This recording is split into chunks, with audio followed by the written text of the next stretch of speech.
Welcome everybody to the AEL Uni League Dota 2 Season 1 Lower Bracket Finals. Thank you so much for waiting patiently. We just had a few technical issues, but luckily now all of that has been resolved. We are ready to start our series tonight between LooneyMelb from the University of Melbourne and AU Esports' UoAndros, two of the premier teams here in the AEL Uni League. So I'm not going to make you wait very much longer at all. We're straight into the draft of Game 1 here. Of course, I am the Wandering Bard. I'm going to be bringing you this best of 3 lower bracket finals tonight as these two teams strive to reach the grand finals where they will clash with, if I'm not deeply mistaken, the Warrior Chads, a truly intimidating force.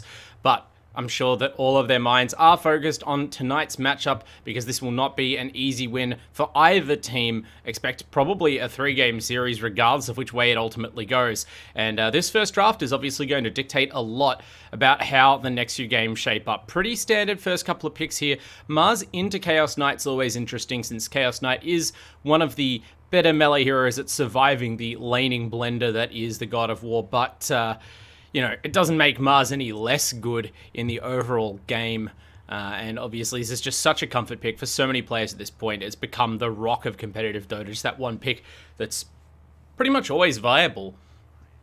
But the partners do change from patch to patch, and of course bringing in Pugna now alongside the Grimstroke, or rather opposite the Grimstroke, for UoAndros. So we see two very potent laning combos potentially going head-to-head, although in recent days have seen a few aggro tri-lanes starting to creep back into the pro meta over in Europe. It's obviously a long-held classic and favourite of many Australian Dota teams and players, so maybe we'll start to see some teams elect to dodge some of the more withering off lanes by moving their carry into an aggressive role. Certainly Chaos Knight's capable of that, being played straight up as an offlaner at various times in the last couple of patches, but I don't think that's what UoAndros are planning today, especially in game 1 of a best of 3 against a team that you know, respect as a rival. LooneyMelb obviously have a pretty winning record here in the Uni League, although this season has been more difficult for them in some ways. And yeah, you may be just happy to go with a very standard CK Grim lane and trust that they're going to outplay the Mars, or at least go even in the lane. Then you can really start to set the tempo through the mid game. Of course, Mars and Pugna, both heroes that prefer to be playing to their own pace of a game. Pugna, you know, especially as a core, although here it's more likely a support, tends to, you know, try and make the game about towers early on and pressuring them, especially mid-tower, where, you know, Mars also, as I love to harp on, very much a hero that wants to be the initiating force, or at least on the team that is the initiating force.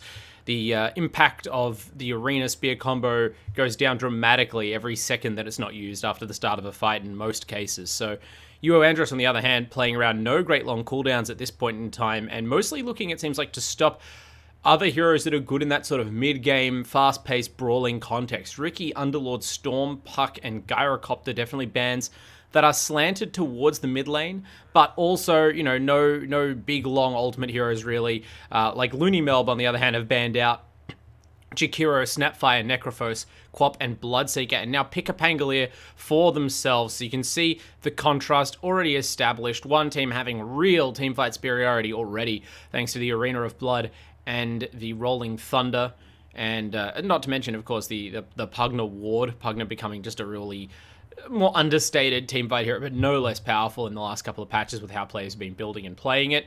Probably going to pick up that Wraith Pact at some point in time. And UoAndros, they now have to decide how they want to confront this. Will they try and match up to this teamfight firepower, or will they try and split the map more? Will they try and out-farm? Or will they try and take the tempo, take the initiative away from LooneyMelb? It looks like that's what they're going for. I like the idea. Night Stalker picked up now for UoAndros. So, you know, flexible third core could be the offlaner, but could also still, if they chose, if they felt intimidated by the prospect of potentially a Mars Pugna lane or something of that sort, they could pivot it, right? Night Stalker is the kind of offlane that you could feasibly play in the safe lane if you felt that lane was actually more difficult. It is a hero that benefits with farm if your safe laner, if your primary carry gets shut down and you need a different hero to step into the gap and become strong in the meantime to create space. Night Stalker can do the job, and denying vision is, again, one of the best ways to counter a hero like Mars and like Pangolier. These heroes, their ults aren't as easy to snap off as something like a Ravage or an Earthshaker Echo Slam, you need to have vision, you need to have a bit of premeditation to deploy them to full effect, and taking the tempo away from your opponents, taking the vision away from them with Night Stalker's abilities is a great way to reduce their impact. Tusk, though, not a hero I'm as used to seeing, but certainly one way to get a hero out of danger if they are being locked down in the arena or under, a small choke point by Pangolia's ball, if they're getting Pugna drained. Tusk, if you have fast fingers, just a catch-all save for those situations, as well as a way to cancel channeling spells like the Pugnas. And, your choice of a save is vindicated as Ursa, another single target burst hero, comes out for LooneyMelb. That one isn't as cooldown dependent, so they're making sure that they're not too dependent on those team fights, not completely incapacitated for the couple of minutes in between their cooldowns being up, which is always smart. You want a balanced draft in most cases. Now we're on to our last set of bans here. Both teams with one pick remaining. It looks like for LooneyMelb, they could be missing a mid, but they have several heroes that are flexible in their core positions, so they're leaving that one to UoAndros to try and decide. I suspect they'll still be hedging their bans towards the mid lane, as they have been throughout the whole draft, and Lina does seem to be the case, although it's been a while since Lina mid was very popular. Or Lina at all. And UoAndros, on their hand, they are more committed. It seems very clear that a mid laner is what they're in the market for as well. So if both teams continue to ban out mid laners, there's only a few common mid picks left in the pool at all here. So we're going to get maybe a specialty pick in game one, something a bit cheesy, or maybe just, a less seen mid hero, something flexing across to the slot. There's still a tiny to be picked up if either team seems interested, although there are counters available for either side. There's still Invoker in the pool. There's still Void Spirits. So a number of prominent mid laners are available, but either team would have to... They have to figure out what they want in the next couple of seconds. Not only is their time running out, but also the available pool of heroes is draining dry. I wonder perhaps if either team, particularly LooneyMelb, would dare grab up a sniper.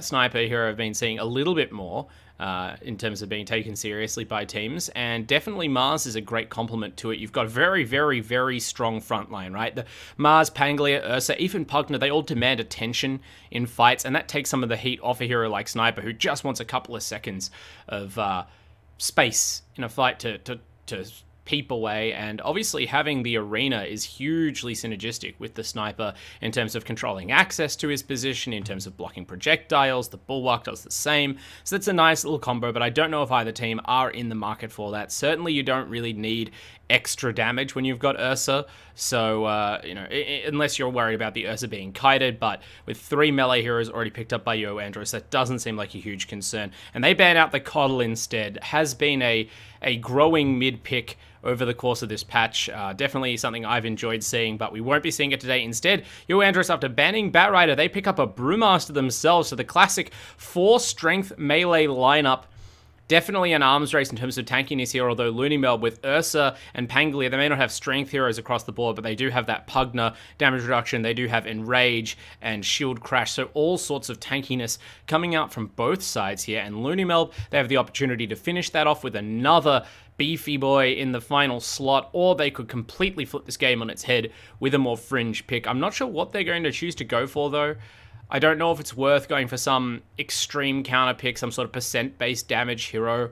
I don't know if anyone's comfortable playing things like mid-Enigma right now, or mid-Phoenix. I don't think these picks are particularly great, but they could go with something, I don't know, like a Viper to try and kite these melee heroes, something that's not afraid of getting blinked up by a Night Stalker, or they could potentially even go for something like a Silencer, and I'm sure the Night Stalker is meant to discourage that, but still, against a Brewmaster, you do consider ways that you could deny that brew split in fights. And there's a lot of powerful spell combos, in particular Grimstroke and Tusk, heroes that really want to be sequencing their spells tightly together. So when you already have overwhelming team fight power, that's one other way to bolster it. And I do feel like Silencer Core has been undergoing a little bit of a renaissance thanks to the int carry items being added, but this is another one that's been more consistent with the patch. The mid Sand King, I would expect it is, from 9 here for LooneyMelb, going to be hoping to win the farm war in the mid lane, and then give his team an extra source of initiation, giving Mars a really easy game in terms of being able to pick his spots with the arena, maybe just focus backline heroes, aim on the arena being annoying instead of always fight winning, and just make it difficult for UoAndros to ever really get set up on a target. The downside of not having these really big fight starting spells is that you're more likely to be walking in and all trying to walk over to your targets, especially as melee characters, and that's just not going to fly against Pangolier, Mars, and Sand King. So setting the obstacles up for UoAndros to overcome, but this is only game 1, and I'm sure that UoAndros feel as though they are prepared for anything. In this case, Sand King, not really a surprise pickup at this point. So the players, they're locking their heroes in. We're going to jump into the match, but while we're here, I do also want to take the opportunity to thank our sponsors. So we may as well start off with Predator. Predator are our gaming PC parts partner here at the AEL Uni League. Conquer new worlds with Predator Gaming. Predator put power and precision in your hands to elevate your gaming experience in every way, with quality and performance thanks to Predator. Then, of course, we have to thank AOC. They are the best viewing experience, not just for Dota, but now they have launched the first ever monitor crafted for League of Legends. So if you are a LoL enjoyer like Monica in this game, you can enjoy League of Legends being represented in every aspect of this new monitor, from the iconic Hextech design and logo to a specific game setting mode. In-game visuals will achieve their fullest potential from the combination of AOC's monitor expertise and the creators of the League of Legends Riot games themselves. So, that's always good to have in your back pocket if you decide that the Dota career is not working out. You can get your League of Legends optimized monitor, the Aegon Pro AG275 QXL, today at au.aoc.com. And as the players get out on the map now, we will quickly but thoroughly thank our final sponsor, Rig. They are what it takes to win. They are our headset sponsor. They develop headsets which deliver superior audio for competitive gamers and streamers at all levels. So join the Rig team and enhance your gaming experience. And boy, my gaming experience is about to be fully enhanced right now, because we are seeing, yes, some early aggression here from the side of the Dire, or actually perhaps just Reem on this Brewmaster, slapping down a ward? Just checking for early wards, I suppose, from the tower, just the casual vision check. And now the rest of the team follows in, really making this thorough, but the Radiant are spread out across the map. We've got Vorkor up on the Mars here, ably assisted by Zoobs on that Pangolier. Looks like 4-pos Pangolier, as you might expect. We've got Samsara on the Pugna as well, ready to deward any action from the opponents. Monica, the LoL enjoyer, rocking that Ursa Warrior, and of course the mid Sand King getting ready to block from the outset 9. Meanwhile, the Dire will take over the rune spot, so early win for Reem and company. I am not going to be able to pronounce this Grimstroke's name. I'm going to say it's Toph. If it's not, my deepest apologies. You're going to get something from me.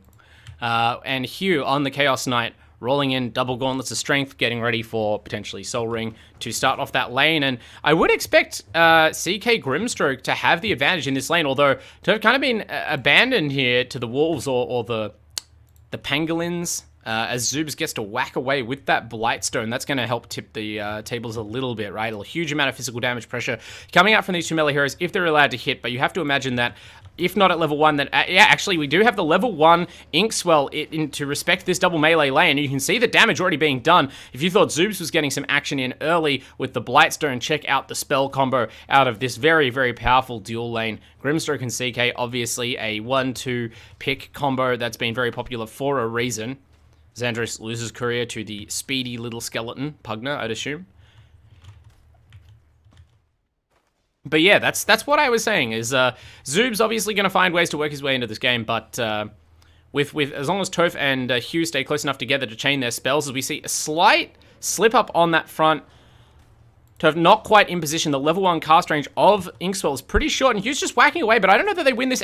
They just win this auto attack duel, just being able to skate ahead of the Pangolier, but behind the Creep Wave. The Creep Wave does catch up with them, though, and Zoobs is going to pick up not a double kill. One of those kills was split bounty, but both kills in the lane going in favor of the Radiant. Only one kill to the Dire, so maybe not quite what they were hoping for. At some point, you are just committed to the situation. I'm sure Hugh is satisfied to at least bring down the Mars. That's the big prize, but yeah, again, considering how strong the spell combo is, maybe not the ideal start to the lane. CK going to ferry some regen and at least be back at full health now, but a lot of XP to this very XP-hungry support. A level 3 Pangolier in the lane now, getting clarity up by the Mars even. I don't know if this is a you're the core now situation, but Yeah, it's certainly an interesting way for the lane to evolve. Meanwhile, in the mid lane, as we check the last hits, my apologies, is Reem, of course, dominating the CS. So this was their late pick, but the CK was picked into this, and Zoobs actually goes down, so that's the spell combo paying off. Still not as much action on the bottom lane, despite Monica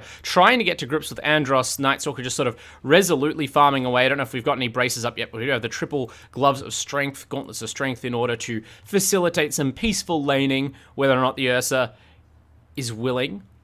But yeah, Reem here on the Brewmaster pick in the mid lane, really showing his stuff in the laning phase, dominating the last hits chart, although Sand King, having pushed the lane back in, is able to catch up a bit now and maybe even pull ahead using the jungle camps. The bottle is out, the water runes are gathered, and the farm fest in mid between these two melee strength heroes is about to begin. It's not likely that either of them will threaten a solo kill, you'd have to imagine, so they're mostly going to be focused on their economy and how early they can reach the timing where they can rotate to these side lanes and cause a big splash with their extra levels and gold. Okay, CK ferrying some boots over, really just rocking those casual gauntlets, which is a fair decision. May or may not combine them into braces, which are, of course, a bit more valuable now, but speaking of valuable, value going to be lost on this stack as Zoobs does a great job of mostly denying that pull. One creep still managed to get over there, and bottom lane, okay, we're starting to see the pressure add up now. Unleashy getting really low on the Tusk there. Andros still tanking through it. Nightstalker, a beefy fella. And yeah, pretty passive, peaceful laning phase. Other than the fact that the constant pressure both teams are exerting is kind of stopping most players from drifting out of their lane. No stacks really made so far. No real help given to the mid players on the runes, perhaps because these heroes are more passive than your average mids. And mostly the action, if it's not in the lane, is up here between these two, Zoobs and Toph going at it. Zoobs getting the better mostly of this.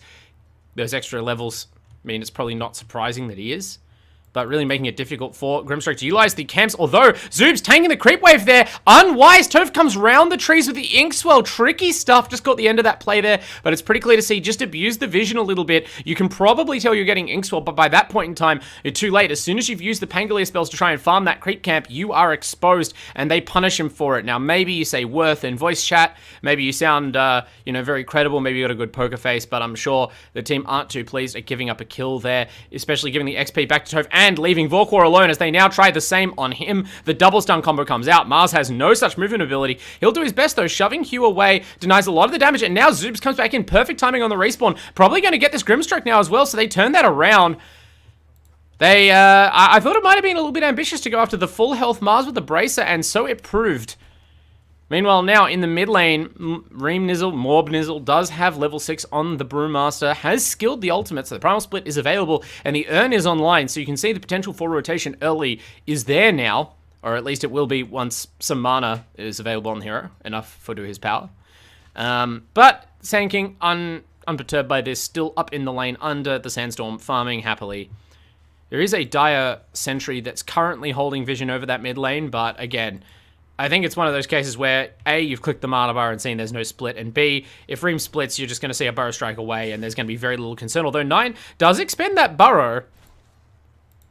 Reem, yeah, on the other hand, there's so much damage. Sandstorm is such an unreal amount of damage, especially when you're a melee hero and you're taking stray hits from the Caustic Finale as well. It really does discourage any aggression quickly, and they remain locked neck and neck in the farm race in mid.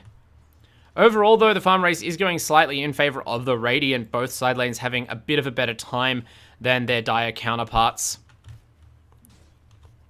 So that's something, Vorkor is going to be happy about up here on the Mars. Things are working out. Building a second Bracer. Now in the mid lane, we might have our first rotation, and it's from the Dire. Nine's in trouble, gets stunned up by the Grim. Doesn't have mana for the Epicenter, and so there's no real response. Doesn't even have mana for the Burrow. Sandstorms realizes he's being hit, and his last act is to remove the Sentry Ward that was plaguing him, but it is too late to save his life, and that is a Sentry Ward well worth it.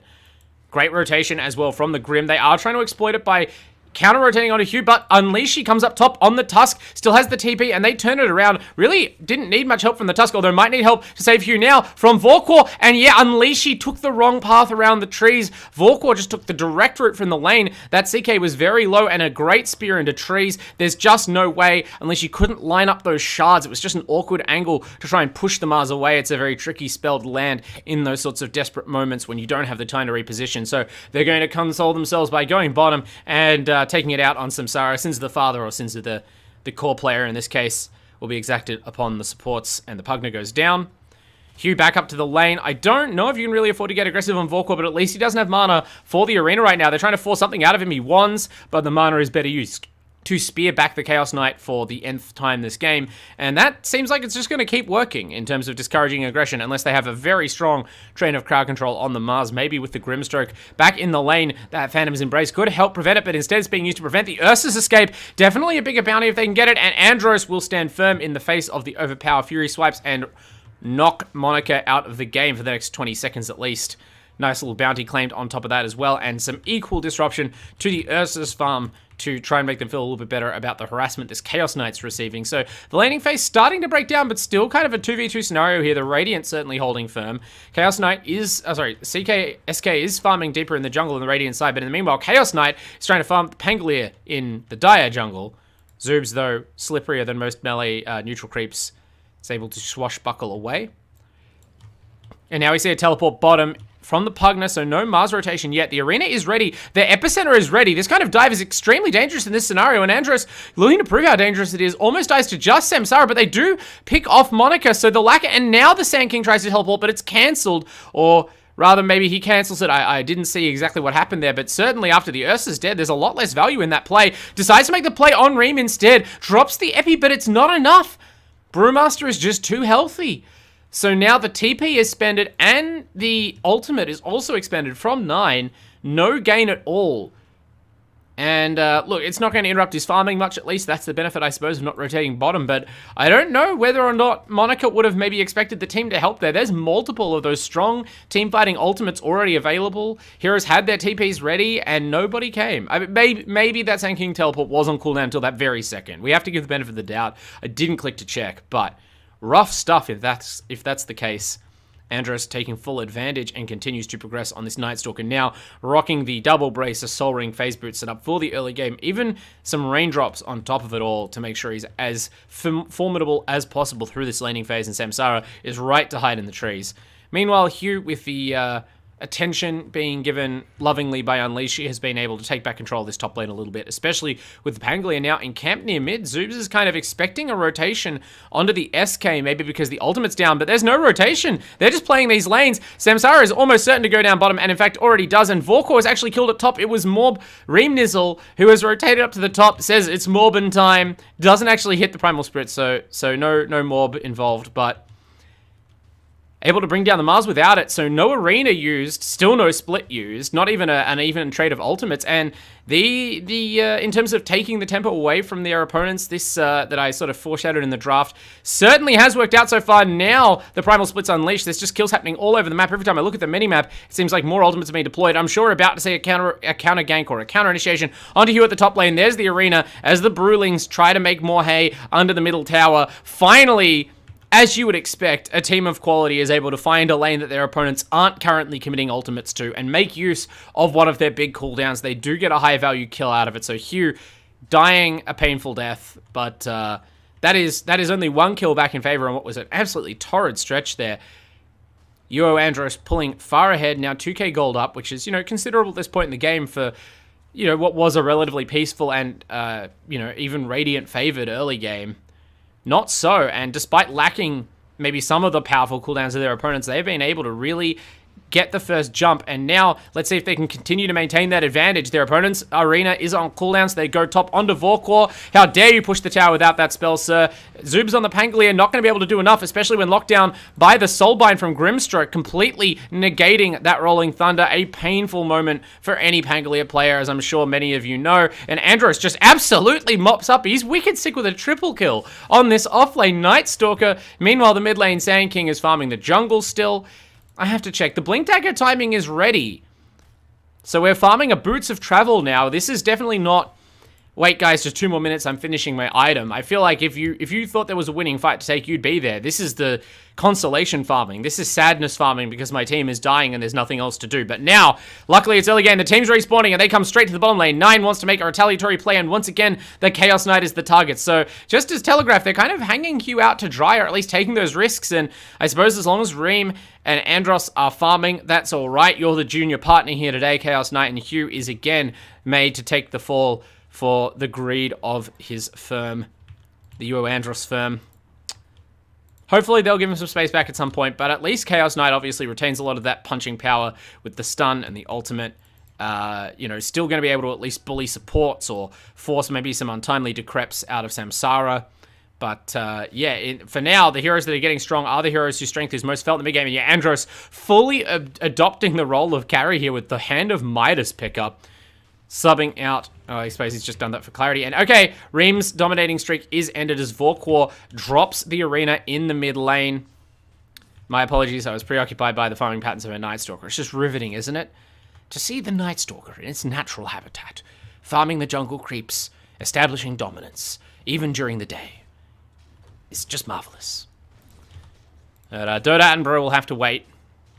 Because right now we're seeing a predatory display on the mid tower by Vorkor and company. They bring it down. That's a healthy injection of gold into their squad that really needed it. It's still a lead in terms of overall gold and net worth to the Dire, to UoAndros, and it will continue to go that way with this Hand of Midas being up unless they do something drastic. Does this count as drastic? Monica is in the pit at level 8, and with a bit of the healthy suck from Samsara's Pugna, this Roshan is not going to be long for this world, but who will claim it? They are fully wise to this, UoAndros, and they will not even let Monica escape, not just satisfied with potentially stealing the big Roshan kill. They want this Ursa. That might backfire on them. Unleashy, it certainly backfires on him. He goes down. Andros, though, not concerned about the fate of his support. He is hunting for the opposite numbers. Samsara, the first to die for the Radiant, quickly followed by 9. That's your mid-sanking. That's no good. And now the Mars completely stranded. More Nizzle, Reem Nizzle on this Pandaren Brewmaster is able to create an immediate no-go zone in the fight. And unfortunately, Scott Vorkor right in the middle of it. And Zoobs caught lacking near the fight. Actually, Andros forced to respect the power of a tier 2 tower. That does a lot of damage, reminding us that it's only 14 minutes into the game, and only just 14 minutes now as I say that. Can't quite go diving the tier 2s just yet, even if you are fully as beefy as this Night Stalker is. Checking out the net worth, he is the highest net worth hero in the game as you'd expect, almost 7k, and even if some of that is being slightly inefficiently used at the moment on an economy item like a Midas, that's still a nasty, nasty character to tangle with. So they beautifully read the Roshan play. This high ground ward, I think, was thrown up during the fight. Actually, no, that's been there a while, so that was just fully scouted, I suppose. They didn't smoke the pit. They just took a roll of the dice there. And I have to imagine that that was why there was such a crisp response from the Dire. Pays off in spades. Vision, always the game winner in Dota. And Vorkor, oh, that's not a game winner. Unfortunate, you have to go for it at times. There's no Blink Dagger up yet on this Mars. He's just rushing a BKB, relying on his Sand King or maybe his Pango to initiate, but the Pango is trying to initiate a top lane on Andros, who is just going to walk out of this, and maybe Zoobs will be the one instead who ends up getting ganked. They have range on the Snowball. Pangolier in trouble, dashes away, doesn't have a TP scroll for it. Oh, he goes for it, but yeah, there's absolutely no hope. There are so many stuns available. Things going from bad to worse here for LooneyMelb. They try and make a counterplay in mid. They identify a support Toph, straying a little far away from his base there with his team showing in top lane. That is an easy kill to make happen. And finally, there's a little bit of what you hope to see from this Pugna Sand King combination, right? You've got a lot of long-range damage, fast damage, safe damage coming out from these heroes that can just pick off low hit point heroes. The problem is that Grimstroke is really the only low hit point hero that's available to be picked. And, I mean, they knew that in the draft when they went back for this Sand King, so I don't know whether they expected there to be more 5v5 fighting, but they have definitely lost the ability to dictate the flow of this game, and they're only just now trying to play their way back into it, pressuring this mid-tier 2, 9, pump faking an Epicenter. It's very clear what they're trying to do. Monica is just hanging around, has the Diffusal Blade complete. Meanwhile, the CK rocking that Aegis is more of a farming Aegis for is the weakest of the Dire cores, but still, it's worth noting, far richer than anyone on the side of LooneyMelb, and Vorkwar will continue to not get any richer. Is actually ganked at bottom lane. I was watching the Ursa, now the initiation goes on here. Monica trying to trade blows with Unleashy, but can't even get that done. Andros is godlike on the Night Stalker. I mean, we always knew that Andros is really like a god of Oz Dota, Unileague Dota, but now proving it beyond godlike. Even Toph throwing out some celebratory Grimstroke ultimates to make sure there is no counterplay, and triple kill to the Night Stalker. This offlane has worked wonders for UoAndros.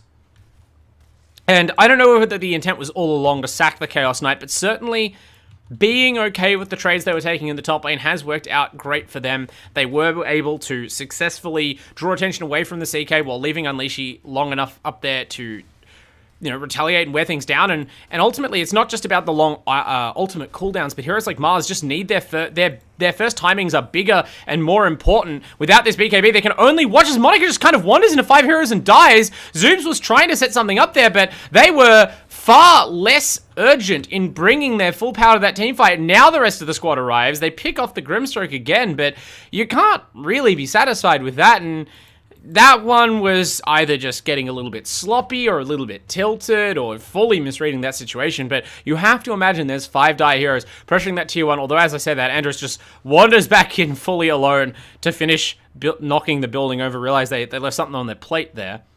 But you have to imagine that's 5 dire heroes sitting the tower there. And if that's the case, you really cannot afford to be sending in your carry, even a carry within rage, anywhere near that until the rest of the team is actually there. The Burrow Strike is no good as counter initiation. The Arena is no good as counter initiation if they're still teleporting in or walking over. And that's just been the story of this game. Just a couple of seconds behind can make so much of a difference when Andros is so hungry. They really want Monica again. Wait, they pull him back. That was an amazing Ice Shards by Unleashy. I thought that was a Chaos Rift for a second. Now they will follow up with that Reality Rift. And Monica's still alive, but definitely this team fight is on the back foot, although 9 comes through with a big epicenter. Hugh manages to armlet toggle, not the easiest thing to do in the middle of a sandstorm. It won't prolong his life for as long as maybe it should have given the difficulty rating of that play, but the Aegis will prolong his life, or at least give him another one. And Vorkor wants to pick off this Night Stalker, but now the rest of the team has fallen apart. It'll be up to Zoobs, try and get the job done with the Rolling Thunder, but they've lost vision, trying to follow Andros up the hill. But Andros, even with the speed boost from the Inkswell, is going to get away from this Pangolier, and they won't get anything. And in fact, Vorkor is even picked off on the back lines. No blink daggers even required. I suppose just showed his face, unfortunately, on the low ground for a second too long. And Areem and Hugh pick him off. So an out-and-out rout at this point, 11 to 28, and 8,000 gold league at just the 18-minute mark. How did it all go wrong so wrong so fast for LooneyMelb? They did get the Aegis, but now they are fully hemmed in around their base already. You can see, look at this super aggressive vision. That's actually old vision. It's crazy how deep some of these wards have been, and I haven't seen them getting pulled up, but I have to credit the supports on the side of UoAndros for being so proactive. Having that vision one step ahead of where the engagements are has consistently been able to catch LooneyMelb off guard. And I don't know if that's something they'll sort of recognize throughout the game, that, you may not see all of these dire wards, but you know that you don't have vision, or you don't have sentry vision at least, and you know that your opponents are consistently getting the jump on you when you've picked a Mars, Pangolier, Sand King draft. You're not being able to make use of your big initiation spells. You have to identify that as a problem for your second game. Either need to commit more team resources to protecting the supports and helping them, compete in the warding game, if that's a problem that they can't go out to these spots to contest vision, or you just need to maybe pick a team that isn't as reliant on having the vision to initiate all the time, because it's gone very poorly for them this game. It feels like these heroes have been,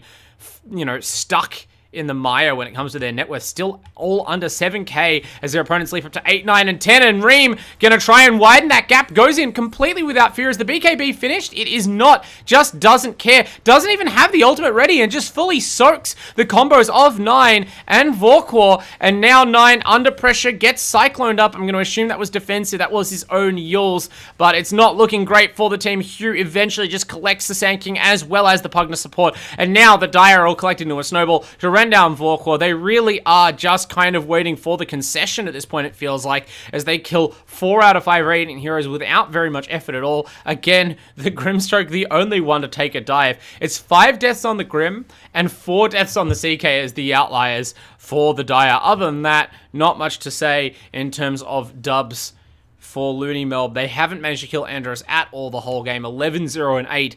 11,000 net worth at 20 minutes, 21 minutes. Has the BKB completed now. On top of that, Midas and a healthy stack of stats. So really fully abusing his dominance of the nighttime hours and starting to look pretty unbeatable in the daytime even. Similarly, when Reebnezla was able to complete this Aghanims in about a creep camp, I'm really not sure what's going to happen that could pull LooneyMelb out of this hole. They might get a pick on the Tusk here, but he just stops in place. That's enough to juke the spear. Okay, can't blink away from the precast. Yules out of 9, and the team, Andros was considering a rescue mission. We'll call that off. It is just a Tusk. But I mean, ultimately, it is just a Tusk, right? Your enemies have committed a full team rotation out of the top lane, maybe realizing that they might be able to catch some retreating heroes, but they're hesitant to go into the dark without vision, as well they should be. And even if they maybe could have gotten something there, they let the opportunity slip through their fingers. Now, UoAndros heroes here in numbers. They're back on the safety of the high ground. And yeah, I feel as though at some point you have to try and take a situation like that, right? If you're not GGing out of this game, I don't know if you can really put faith in just avoiding fights and farming your way back into this one. The deficit is so huge at this point. And the heroes don't even scale necessarily that much better than their opponents. This Ursa didn't go for the Battle Fury build or anything else that would sort of emphasize farm speed. And yeah, that leads me to believe that their way back into this, if there is one, is through taking just a glorious team fight. You can almost always find one, at least on paper, but will UoAndros create the opportunity? Because it is kind of up to them to make a mistake at this point. In these elimination lower bracket finals, after coming so far, they really don't seem like to kind of make a mistake. Although Hugh, if that wasn't a mistake, just signaling that he's not going to be participating in this smoke, thank you very much. He has creeps to hit. Maybe after that early game, it's like, look, you know, if you wanted me to come to fights, you should have helped me farm earlier on, because I've got some creep quotas to meet. They don't need him. Ultimately, they find Samsara, and they barely need a second hero. Unleashy just kind of mows him down with the Walrus Punch, which will be back up momentarily, as will the Blink Dagger. They even re-smoke for the move speed and to try and keep track of where 9 is going. Where 9 is going is back down the hill with the Burrow, but they just roll up the hill, and they find Vorkwar. I mean, this time they didn't... Oh, they did actually have... They had a Dire Ward there again, so they've just been evading the Radiant Vision at all times, and you see the confused ping come out from Vorkwar. It's like, guys, I thought we de-warded this. How were they so fast to catch me on that hill? I was just trying to sneak in extra creep camp. I was just trying to make up the gold difference. How can I rely on this if we can't control our vision? But of course, as soon as you sentry ward one spot in your triangle, the obs moves to one of the different spots, and there's just not enough time on the map or money ultimately for sentries to keep everything clear, as Andros picks off Zoobs, was up there for a while trying to do something sneaky and split pushy, but ultimately barely put a scratch on this tower, and they don't even have a bottom lane tier 1 yet. They don't have any tier 2s. Monitor is preemptively TPing out as he realizes he's the only Radiant hero left out on the map, and things are getting very dire for the Radiant.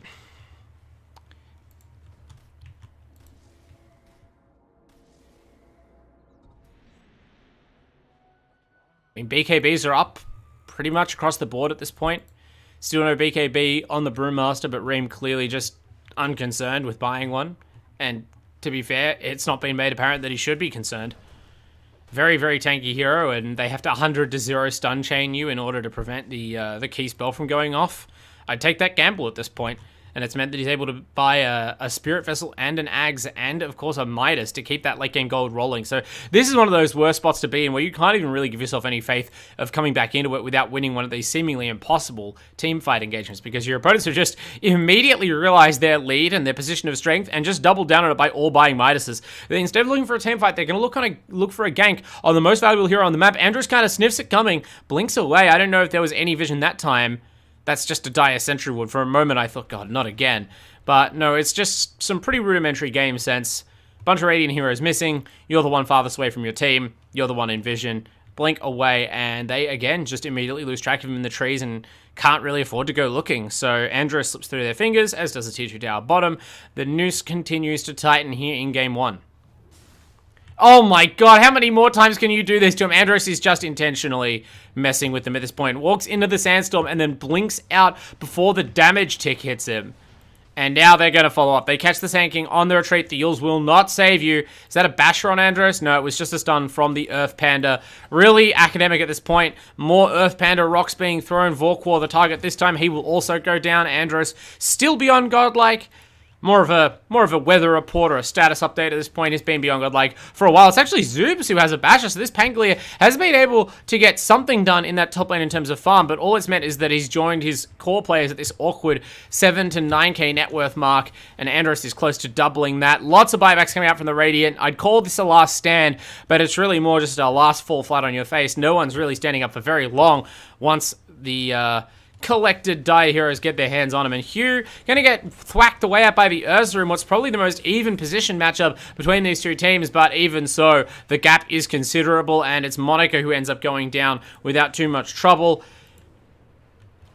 Probably all over by the GGing at this point. Unleashy maybe overextending, does eventually finally give a kill back. Now it's 15 to 40. Remember when it was just 12 to 28 and that was still bad? That actually triggers a full retreat from the Radiant High Grounds. This game's going to go on a little bit longer, but that was a bunch of buybacks to secure a Tusk kill, and they did actually get Andros, so his Beyond Godlike streak was ended, but I mean, that's the kind of position we're in with this game, is the Dire can lose their most valuable hero on the map, and it just kind of doesn't matter.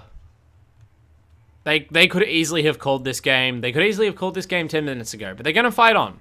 And to be fair, with this much stakes on the line, why not? Your opponents might drastically throw. Your opponents might let you take this Roshan. Who can say? Worth a try, right? Of course, there is a Dire ward out the front of it, and Samsara, I'm sure, will attempt to de-ward it, but it has already been seen because the ward's on the low ground, so Samsara, trying to make a swift de-ward of the high ground, not only does not find the obs, but the obs finds him. Bites the dust immediately under the combined attentions of Andros and Reem Nizzle, those two names that have been a curse on the house of LooneyMelb this whole game. And obviously, the Radiant, they're going to hang around here and try and contest this. Their decision to contest consists of absolutely exploding turrets. They take this threat very seriously, and they annihilate that Grimstroke with all of their ults, but now they're just up on the high ground. BKB, TP away from the Brewmaster split, if you can, fellas. Zoobs does not have that privilege. And so by just showing that their ultimates are expended and delivering their position post-ultimate to the Dire, they just invite another bad fight upon themselves, and they surrender that Roshan after all. So, I mean, there's no right answer in that position. I don't think there is realistically any way for them to try and take that. But, again, at some point, maybe it's worth taking the risk of letting them be in the pit and saving the arena and the role to fight in the pit. Because if you're not fighting in the pit, if you're not taking that Roshan off of their hands, then you're just not getting back into this game. And maybe a lesser team would have given you space after losing their support, but definitely not UoAndros. They only see ultimates expended, and they immediately pull the trigger, even splitting their attentions as Unleashy and Hugh continue to thwack away at the Roshan, even as their more aggressive cores run down various hapless LooneyMelb squad members. So that appears to be a shard on the Tusk, so that's the upgraded ice shards. Pretty solid. Big slow. And more importantly, another Aegis for Hugh, who is recovered nicely into this game, as you'd expect, and the team's been dominating for the vast majority of it. Any difficulties in the laning phase long since forgotten. Andros continues to hunt. A god no longer. Definitely still the big boy in this game. And Zoob's actually, the dissolution of godhood may be going to cost Andros a little bit of divine threat here, as Zoob's is able to elude him. But Hugh sort of patiently waits. Zoob's able to anticipate that, sees that the BKB Piercing Reality Rift talent is online, and with a nice little bit of reaction, blinks into the CK and denies that to him. So two heroes collectively fail to kill one Pangolier, but these are the kind of meager victories they've been reduced to celebrating. As Reem goes in on top, that's a really nice spear combo from Vorkor. Might set, no, not quite the epicenter as the Soulbind comes through. Brutal silence root combo completely cuts off Night's contribution to that fight. The epicenter goes nowhere, and now the team fight looks like it might hit a dead end as well. Does still have the burst strike to contribute. They're doing a good job of locking down Hugh. Zoob's going to help continue that chain of stun, but there's just no damage to follow up, and now it's starting up. Although Zoob's, actually, they are wearing down some heroes. They trade Unleashy for Samsara, as has been the course for most of the game. This Pangolier is doing a tremendous body of work right now, but Andros has rejoined the fight from the back lines where he was absolutely murdering heroes. Vorkor, first victim. Toph actually claims that, as well as Zoob's, but it is the big dirty Night Stalker that's been wreaking havoc for most of this game. Some select words from the Master of Fell Inc. as to the relative hopes of LooneyMelb in this game, their fortunes overall. And, I mean, look, it has been a stomp nearly where to go. 9 going back in, but I don't know, really just trying to get any sort of spooked reaction out of Hugh here. Maybe a panic armlet toggle or something, but what it's going to be is a 3-hero rotation to cut off any retreat from the Sand King. And, I mean, they continue to say in this game, they continue to not call GG, they continue to push lanes out, they continue to defend the base. They continue to make moves on Dire heroes. But the gold gap just keeps getting wider. It's up 23,000 gold. The Midases are not getting any less valuable over time. I'm almost surprised they haven't built some on their supports at this point. But Tusk satisfied with just a Blink Dagger into Ags. Grim satisfied to just buy the wards, basically has an Aether Lens to make his game a little bit more comfortable. It's all about the cause here on UoAndros, and to be fair, they still have plenty of room to scale. Hugh in particular, picking up now Blink Dagger, Skull Basher, BKB, has the power treads, building out an Orchid. It's actually backpacked the treads to hold the Aegis, which is interesting. Often you see it would be, you know, the BKB backpacked instead for the second life, but you can understand the logic, especially when you have a Blink Dagger and Reality Rift. Maybe boots just aren't that important. Actually completes the Mage Slayer now. I love to see this. Really like this item. It is a niche pickup, of course, but at this point, the damage is all magical, right? Like, from all of these heroes, Ursa really just a non-factor in this game, and even Monica, of course, is getting a bit of magic damage. Actually, Diffusal Blade is physical damage, even on the Mana Burn. So yeah, everyone except Monica putting out a pretty magic-biased damage load. And, oh, okay, the initiation, actually, it will look like the Radiant was smoked up, but it's them who get found first. 9 is instantly vaporized by a combination of Walrus Punch and the Chaos Knight Phantasms, and they will try to punish the supports. They get Toph, they're gonna get Unleashing. No, Andros comes in, saves the day. Get off my support, he says, bashing them down. Reemnez are also here. They've easily mopped up the collected Radiant heroes, and they do not even lose a second of their own. Now they're going to move deeper into the base. I mean, these are mostly hero killers, so as soon as they see that the Pangolier has brought back, they blink past the tier 4 towers and bash Zoobs down. Real messages being sent here. Samsara refusing to concede defeat in the mid lane, skipping creep camps, gets a wave for his efforts. Trying to unleash, he just not really interested in fighting into this double totem combo, the Wraith Pact, the Nether Ward. There's a Rax dying bottom lane, but you don't need to see that. This is far more interesting. Unleashy just letting Samsara walk further and further down the lane, just kind of solo pushing. Skip multiple creep waves now. Just kind of playing, toying, staying in range, basically saying, you can't go back as long as I'm here. Trying to keep vision on the Pugna, trying to keep him out of the tree. Samsara. Yeah, everyone's just watching this now. Everyone else is A-clicked on the base buildings. Pugna tries to channel, gets Walrus Punched, tries to run away, gets snowballed, tries to turn, gets Blink Dagger dodged. 1v1 down at mid lane. Oh, don't worry, Vorkor. This is all we're watching. Whatever you're doing, killing Raxus, that doesn't matter. This is what matters. Samsara gets a nice healthy life drain off, but then eats a nice healthy Walrus Punch to the victor the spoils. Mass tips. Come on. Me strong, says Unleashy. Yeah. Well, actually, not the Chads. You've got to at least beat up the Warrior Chads to preserve their identity. Oh, just to take their identity, rather. But, yeah. At this point, this is what we've been reduced to in this game. Both teams playing it out to the bitter end, or maybe the less bitter end. That didn't seem particularly bitter. That seems like some good-spirited fun. No fun over in the Radiant base, just death and screaming. 2 heroes already down. Pangolier straight outside the base and killed. Vorkor also decides to march in the meat grinder to see whether those blades are really sharp. I bet I could probably take him. He is killed. 9 is killed. Monica gets Toph.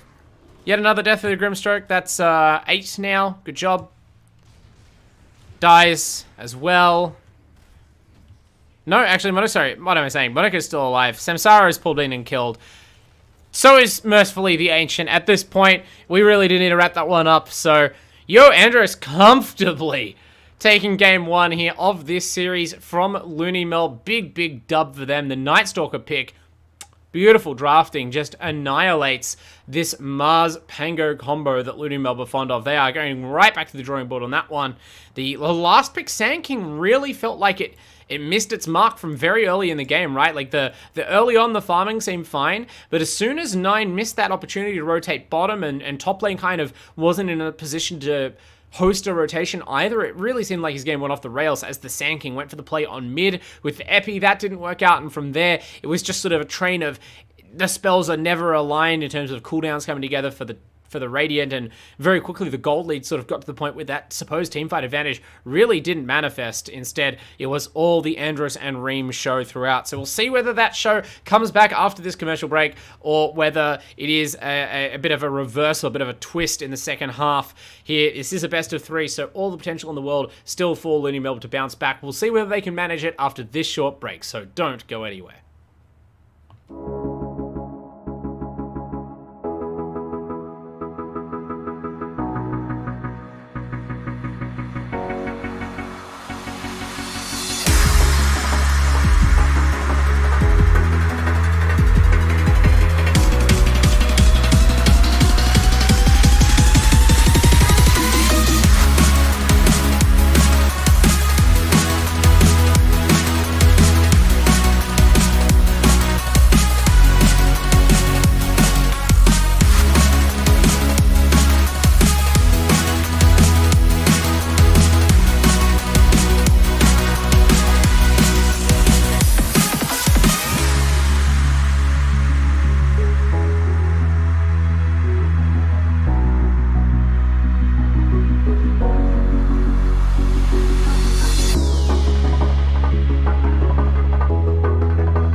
Welcome back, everybody, here to the AEL Dota 2 Uni League lower bracket finals. We just saw game one. It was a bit of a fireworks show, but a one-sided one. The volley of rockets was all from Andros and the UoAndros squad, and all of the explosions were felt harshly by LooneyMelb. No less entertaining for that, especially the support bowl at the end of game one there, but, just like their Pugna, Samsara, LooneyMelb probably going to be stinging a little bit after that one. That was some harsh treatment. Their draft got pretty swiftly overhauled and looked like a pretty comprehensive defeat for them.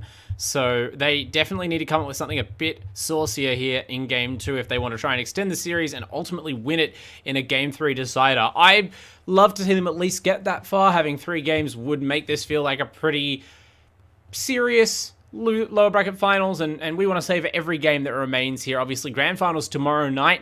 One of these teams, the lucky winner, will go up against the Warrior Chads for the honor and the glory of being your Season 1 champions for Uni League 2022. But, for now, they must focus on the obstacle in front of them, which is, obviously the current opponent. Bans, same as Game 1, it looks like. Grimstroke also going to follow the patterns of the Game 1 draft. LooneyMelb apparently... Actually, sorry, they are the same patterns in terms of Radiant Dire, but since the teams have swapped, that's going to be LooneyMelb pinching the Grimstroke off their opponents. Now, will we see the Mars grabbed up in response? I'm not certain that it would be wrong to do so, right? We just saw the Mars kind of cop a beating in game 1, but it's not that Mars, the hero, is unviable by any means. The game went pretty strongly against the kind of game that Mars likes to play, and that was a result of a pretty well-engineered game plan by UoAndros. Maybe they feel comfortable avoiding those same pitfalls if they pick it up, but instead they choose to deny the Chaos Knight. Not the worst thing in the world for either team, right? Like, both these heroes, even though it is sort of a lane combo, both of them are very effective on their own. So, I don't think that this is by any means going to trouble LooneyMelb or complicate their draft that much, but it is just a bit of a blow, forcing them to show something different from the obvious, which I appreciate.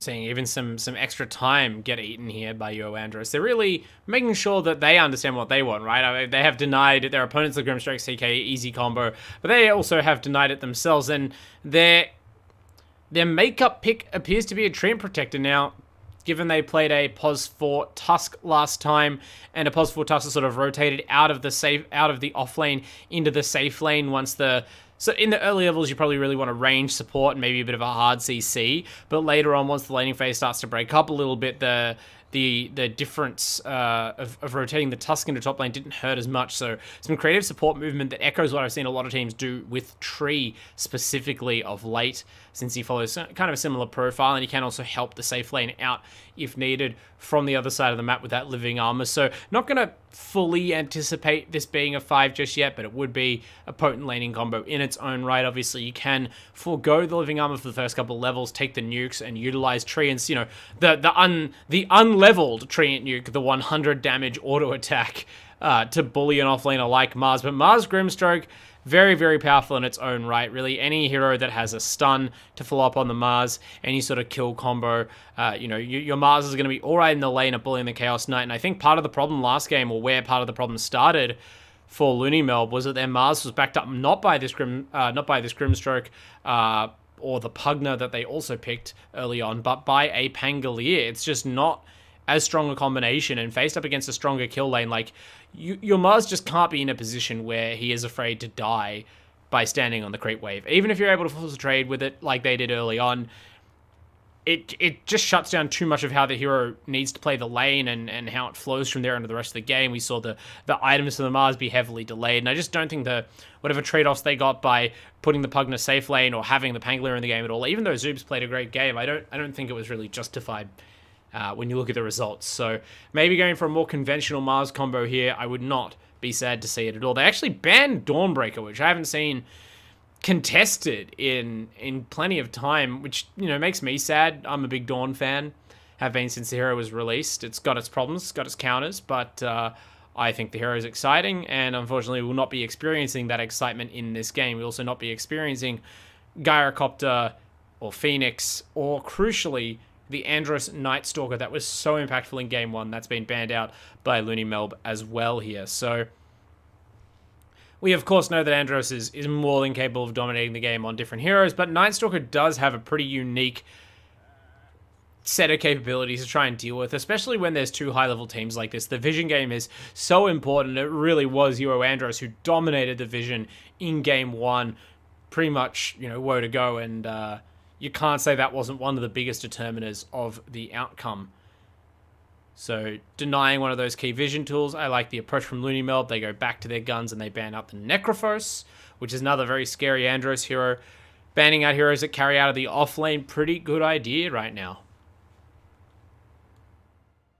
We'll see what the follow-up is from UoAndros themselves. Their first pick of their second picking phase, they take the Pugner away. So teams getting into a nice little exchange of picks here. Obviously, they know what's good right now, but we're seeing them mix and match in different combinations, and possibly a Chaos Knight Pugner lane that's got some play to it as well.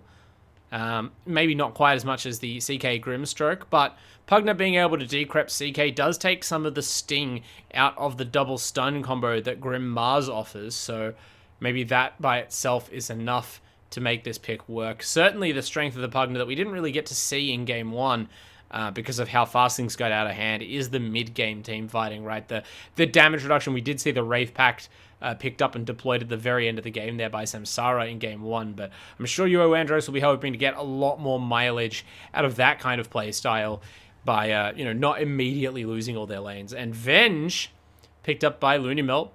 Very interesting. Haven't seen this hero in some time, but it's a great way to cut through some armor. It's a great way to mess up the Pugner's positioning or the Treant's positioning. These are heroes that like to sort of lurk around the edges of fights, don't really like to be in the middle of fights, and having a way to either bring heroes into the arena or get heroes out of danger or get heroes into trouble with the Grimstroke spells. The applications to swap are endless, and especially in this game. So I'm assuming this is going to be a Venge support. Venge Core had a little bit of time in the sun for a couple of patches, but seems to have fallen well back out of sight now. And Monkey King going to make that even more likely. Nice little core pickup here for fighting off most offlaners. Now, we probably haven't seen the offlaner yet for UoAndros. I don't think this is going to be offlane Tree or even an offlane CK, though it could be. I'm not sure how the CK matchup with Monkey goes. I'm assuming it'll mostly depend on the supports, but Monkey Venge sounds like a lot of trouble for most offlaners, if I'm being honest. And it's not even to mention Monkey Grim. If you have some sort of, if you have a couple levels in Inkswell, maybe make the cast range a little bit more amenable, you can pull some pretty nasty Primal Spring combos with that. Follow up into the Stroke of Fate, all the good stuff. So LooneyMelb definitely doing an even better job of securing their lanes, but they're going to be playing into a Viper now, picked up by UoAndros, their fourth pick. That'll be something to chew on here in this final stage of bans. Haven't seen a Viper so far. Haven't really even thought about the Viper, except for maybe briefly at the end of Game 1 when mids were getting low on the ground. And it is true that both teams have, again, seemingly delayed their mid until last. You could argue that this could be a mid lane Viper, but I expect it's more likely that this is an off-lane hero or even a support. I don't know that this is their mid unless this last pick, at the very least, it offers some flexibility if their last pick is potentially going to be exploited. I mean, UoAndros have again managed to secure the ultimate final pick of the draft for themselves. So you would think that since they got away with having second to last pick last game and still ran away with the mid lane thanks to Reemnizzle's Brewmaster, that they wouldn't be too concerned about that sort of thing. But never hurts to have a Viper in the back pocket, and their early game sieging looks fearsome right now, right? They've got so much sustainability between these tanky heroes, the Treant living armor, the Pugner being able to heal people back up with the good suck, and of course Chaos Knight and Viper, very formidable frontline cores. Viper great for sieging, Pugner great for sieging, whether or not he's a core. There is a Mars to defend against that on the side of LooneyMelb. They have the Monkey King ult as well, so there's definitely some stuff to give you pause. But they can kind of just set up on these tier 1s and try and take them very early on, and then, again, this is a way to take control of the vision game and deny a lot of the value of heroes like Mars and a Vengeful Monkey. Can be a great vision hero, but if he is your core, as he seems almost certain to be in this game, it's much less appealing to have him just bouncing around the trees with the Primal Spring talents, just because of the potential for him to die, and at the very least the sort of wasted farm efficiency when you're also using your carry as a scout. So very interesting drafting situation again for LooneyMelb here in Game 2. This last pick could be something transformative. Trying to think of what they might be gunning for. I think they just need another source of sustained damage. You don't want to have to always, or at least, I don't know, at least single target damage capable of killing a core, because you really don't want to have to commit your Monkey King to start every fight. I don't think if he is your one position. But at the same time, I don't think you want to rely on just Mars and your spell combos to bring down your first target. You won't always be able to find a support Pugner to nuke. So, you know, what mid laner with burst damage? I mean, take your pick of them. There are some banned out now. We saw Storm, Puck, Quap, Brew, and Visage all removed there in the last couple of bans, but still plenty in the pool. LooneyMelb really taking their time on this one. It could be like a Leshrac or something. It's going to be the opposite of that. They want to be the ones with the late game security. Last game, they felt a bit outmaneuvered by a team that had their number early game and then just bought Midas's. This time they say, well, we're going to make sure that we have late game potential. We have that inevitability. We have a Medusa. But now you've picked a Medusa into a Viper, into a Pugner, into a Chaos Knight, into all these heroes that can pretty heavily punish her for being a stationary hero in team fights, even after she's farmed, not to mention being able to hunt her down as a hero that's often slow to farm and very passive in the early mid-game. You even have the fact that the Reality Rift piercing BKB can always pull her out of position, even if she was in position to start with, trying to hang back. And you have a BKB piercing on-demand entangle, the root from the treant that can turn off the auto attacks, and you know, you just hang outside the fight until you see Stone Gaze pressed, and if your team looks like they're in trouble, you can just blink in and kind of make that point moot. You just tap that ultimate button, and even if you die as a treant, that's fully your contribution to the fight. So I'm afraid to say it, LooneyMelb fans, I'm really liking the look of this UoAndros draft, and that is before they get to make a last pick here. I mean, we may see something different. Perhaps this is a support Monkey King. Perhaps it's a carry Venge. Perhaps things are going to be much more fast-paced than I'd expect. But LooneyMelb right now, it seems like they have, under pressure, gone back to what a lot of teams go to when things are on the line, when the stakes are high, and you need to steady yourselves, which is just something very straightforward. You know what your game plan is when you have a Medusa, but the problem is that your opponents also know what your game plan is. And UoAndros definitely have the experience and the confidence and the Dota chops to punish you for it. They are really also taking their time here to make sure they have the best counterpick they can, and they go back for the Pangolier that was so ably piloted by Zoob's last game. They're like, yeah, that looked pretty good, says Andros, give me some of that. Picks up the Pangolier, nice flashy hero for him to carry out of the offlane. It will be a mid-Viper ultimately, especially with that Medusa in the game. You feel definitely great about piling on more resources to this Viper, especially if you're not going to make the Pugner a core. Very, very good at punishing the stationary snake and bullying her in the lane if she decides to go mid. So neither lane matchup especially appealing. The soft safe lane the Medusa kind of offers going to be easier pickings for the Pangolier, who can sometimes struggle in the early levels.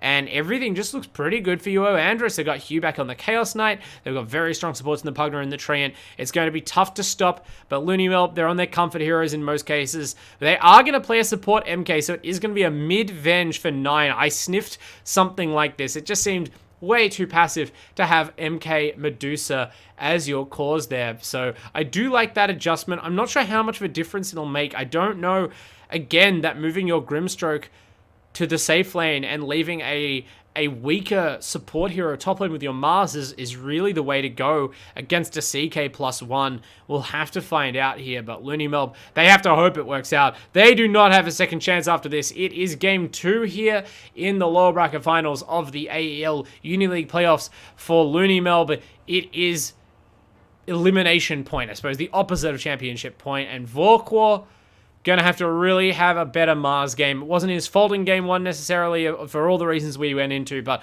really has to have a captain's game here, has to put the LooneyMelb team on his broad shoulders and carry them to the promised land of game 3 here.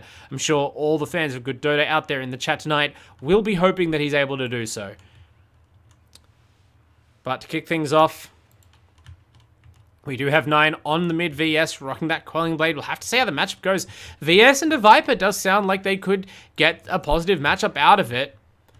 A lot of minus armor to try and side through this Viper early game. Not a lot of hit points on the Flying Pest. really relies on the corrosive skin to help out, but it doesn't provide armor anymore, and you're really just sort of just a sitting duck against heavy physical damage. Nines, if you were confused about our lanes, don't worry, I was too. A little bit of psychological warfare going on. I'm sure the drafters knew all along what the lanes were going to be, but yeah, maybe Nine thought it might be playing a Monkey King game or something. Not the case. Zoobs going to be rocking that. Did a sterling job on the, we'll say, sort of melee utility support last game of the Pangolier, so hopefully going to be able to contribute just as much here. Get that basher up again on the MK and try and control fights. They do have the benefit of having a Grimstroke into a Pangolier. The last Pangolier was picked into that particular counter. Also the swap, also the, so various things that make the Pangolier's game slightly harder, but just Andros, especially for a core Pangolier, feels as though these are not deal breakers for the hero pick. Just wants to flex, wants to show his own skill on this very flashy hero, and I can't blame him after game one. The Night Stalker, he did his best going, quintuple beyond godlike, but it is still at the end of the day hero where you click on their hero and then you click on Void and then you kind of walk them down. And walking down is what's happening to Zoobs right now. Took level 1 Jingu, that's already skilled, so has to just try and shuffle away, but luckily no commitment to the Orb of Venom early on from the tree. Much more conservative item build. Still a good start to the laning phase for UoAndros. And you can see already Andros managing to avoid the early stroke of fate and get straight onto Monica. Look how much damage this Medusa's already taking. 2 tangos. There's just one set of tangos here on Monica and a stick. Gonna have to rely on Samsara for the early region and probably already start ferrying out some more if you possibly can, because, yeah, that is brutal stuff to just cop all of that early harassment from the Pangolier, and it's just going to be like that every time the Medusa walks forward. There's just not the threat that you get out of a CK Grim lane. I did really like the decision to take the CK away from the Grim, and I like it even more now that we went for such a more passive safe laner on the side of LooneyMelb with this late Medusa pick. But Vorkor still formidable on the Mars in this laning phase, letting some bully of his own onto Hugh and Toph, and Zoobs getting a lot of Jingu stacks up. Maybe missing a chance to even proc it there on the CK, but maybe that's going to be a source of some dubs in the laning phase that LooneyMelb really sorely need right now. As Monica, they as soon as they push Andros back, it's Unleashy who steps out of the trees and lays in the Medusa with the blast. Now they go on Samsara, an even softer target. The Mystic Snake's going to do a fair bit here. Andros has actually trapped himself in the trees, but it has trapped Samsara deeper in still, and it's going to be the Dire support who loses his life first. That's going to let the Pangolier walk that one off. Andros, just as smooth as ever, really judges that well. Meanwhile, in the mid lane, it was a double kill for both sides. Didn't quite get to finish watching this engagement top before I got to see what was going on down there, but Viper's poison adds up, as does Venge's minus armor. 9 gets the first kill, as you'd expect, so a bit of a win to the Venge there, and will be about half a level ahead of Reem. We'll see whether or not that actually makes a difference and starts to snowball into more of an edge in this laning phase, but it is worth noting that so far the Viper did have a significant lead in last hit, so definitely not the worst idea for 9 to try and force a trade there if that was what happened. Yeah, definite good start in the lane so far to UoAndros. They're looking great right now, looking like a grand finals team, really challenging and pressuring this somewhat soft draft out of LooneyMelb. Monica doing well again, as in game 1, to keep up on farm here, but we'll have to see how long that persists, or whether maybe they're able to make her make some stacks for the Medusa that she can build up her first items and have a better game. Like the Ursa really didn't get to play in game 1 with how fast things went south. So we would like to see what Monica can do as a carry, feeling like a carry in these lower bracket finals before potentially this team's run finishes in Season 1, at least, of the Uni League.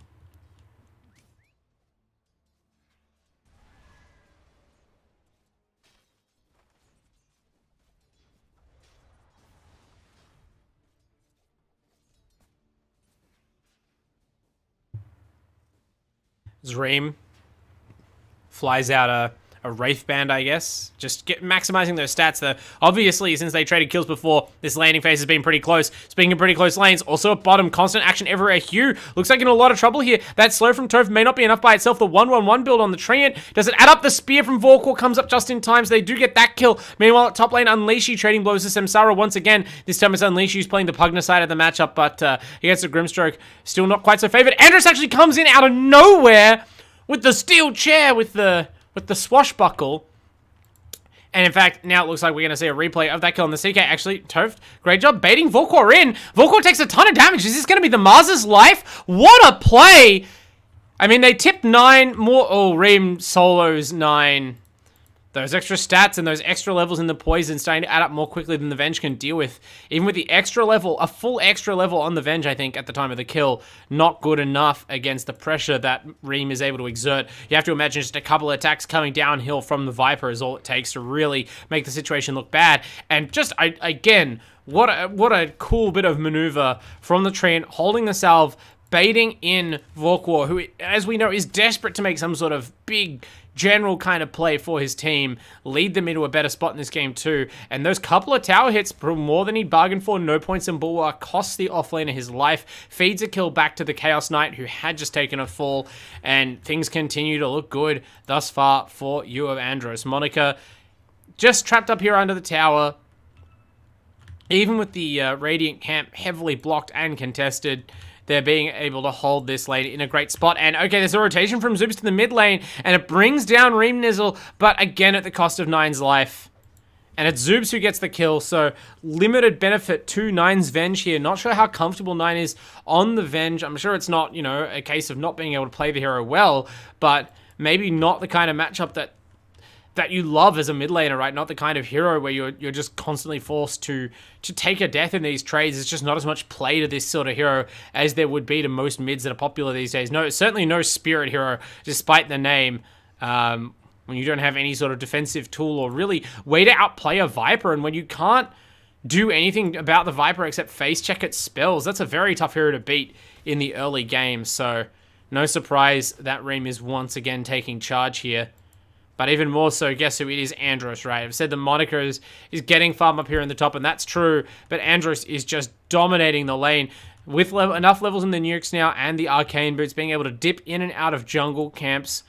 Both of the ones on this side of the map have been blocked now because they realize that he's getting so much extra gold out of this. And Zoops has come top with this DD rune. Getting active early has been his team's best player consistently across these two games, you might argue. And they're able to bring down Unleashy with just a quick Mystic Snake. Meanwhile, there's a play being made on mid. Nine might die again, but Samsara is here. They're going to try and make it another trade, and they will. Reem Nizzle going down to the tower shot. So once again, both supports really taking advantage of friendly buildings to do their dirty work, and once again the two mid laners will exchange deaths cordially in the mid lane. A little bit of a level bonanza for these two underleveled supports, the two fives.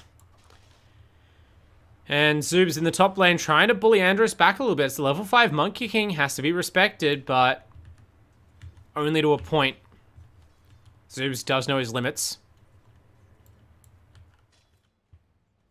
Engagements brewing ever except bottom lane, which you'd think probably favors the CK, but after game 1, I'm sure the Vorkor is happy to have a bit of space on the Mars as well. Andros trying to provoke something, just kind of rolling up on Monica's Dusa with this Pango, but holding the swashbuckle the entire time ensures that it's very difficult to make any sort of big play happen. Now they get him with the silence. Samsara just sneaks up their top, has skilled the Phantom's Embrace, and Andros actually is able to survive, manages to hop out of the way of the Stroke of Fate. Even great use of the shield crash, great use of all of the assets he had to his name there. I think there might have been a Fairy Fire usage as well. He's able to just heal up enough and damage reduction enough, and ultimately kill the Phantom, slide out of the way, juke the spell with his second movement ability. And that's the difference between having a hero that has these kinds of powerful reactive abilities to escape ganks and playing a hero like Vengeful Spirit in a core role where you are just dead to rights in that sort of situation. So Nine maybe a little bit jealous there, I'm sure, if you saw how Andros was able to get out of that one. And a big W to the team that bears his name. Hugh and Vorkor continue to farm in the bottom lane. Nothing more to repeat or report there. Nine in the mid has a bottled haste now, but still working on any item bigger than a Wraith Band. Looks like we're now going to ship out some power treads most likely. But Venge, yeah, definitely not the kind of early rotation hero that the last game Sand King was. I think that's safe to say. Also, if you can look, the Radiant are again starting to move their vision into the dire side of the map, and not the vision itself, but that little expedition might result in a kill on Monica, but it's a great boundless strike. Zoobs, what a player, coming through clutch, able to cancel the Rolling Thundercast, and that buys just enough time for Monica to slip to safety, but not Zoobs. Unleashy. Okay, Unleashy is forced to pay with his life. Zoob's able to pick him off. 9 comes through. Again, the core Vengeful, surprisingly strong, given what you might expect from the hero as a support. Finishes those supports off very quickly with the minus armor and physical damage, but Zoobs is lost eventually in return. And Andros feeling pretty strong himself right now, trying to wear 9 down. Not a very tanky core, it must be said, the Vengeful Spirit. 9 actually turns and blows up the Treant with an extra stun and jukes and jives, but cannot ultimately avoid the quite large radius of shield crash. So Andros, even looking to pick up an extra kill on Monica, did the Medusa stay too long here? Trying to survive on a tower, that's absolutely brutal. The whole point of that rotation was arguably to deny, I mean, not even arguably, was definitely in part at least to deny the kill onto Monica, and by dint of sticking around and trying to fight it out, they end up surrendering not only their safe lane carry, but their mid lane Venge as well, and it all goes into the pockets of their most hated enemy, Andros, on this Pangolier, looking to pick up right where he left off in game 1 on the Night Stalker with some big kills to his name. Forces Vorkor to rotate top, so the Venge going to go bottom now to again stare down the Viper as they had been doing in mid a few minutes ago. And yeah, things have really started to break down now. Lots of heroes in the mid lane though from the Dire. They understand the importance of this asset. They're going to defend it. But you might need a bit more active to defend it from a hero like Pugner. Unleash, you can just choose to keep walking up on the tower and blasting away at it. But in the meantime, Zoobs will go bottom. Nice swap combo from 9. Brings Reamdizzle into the tower. That makes him easy picking for Zoobs. But it does mean that there are no more abilities to keep the Viper in the Monkey King pit. The Wukong's command somewhat wasted there. But ultimately, the bit of damage they got is enough to bring the Viper down. They might lose their mid tower for it, which would be a tough trade to accept. They teleport in who they can, and with Vorkor among the number, that is enough.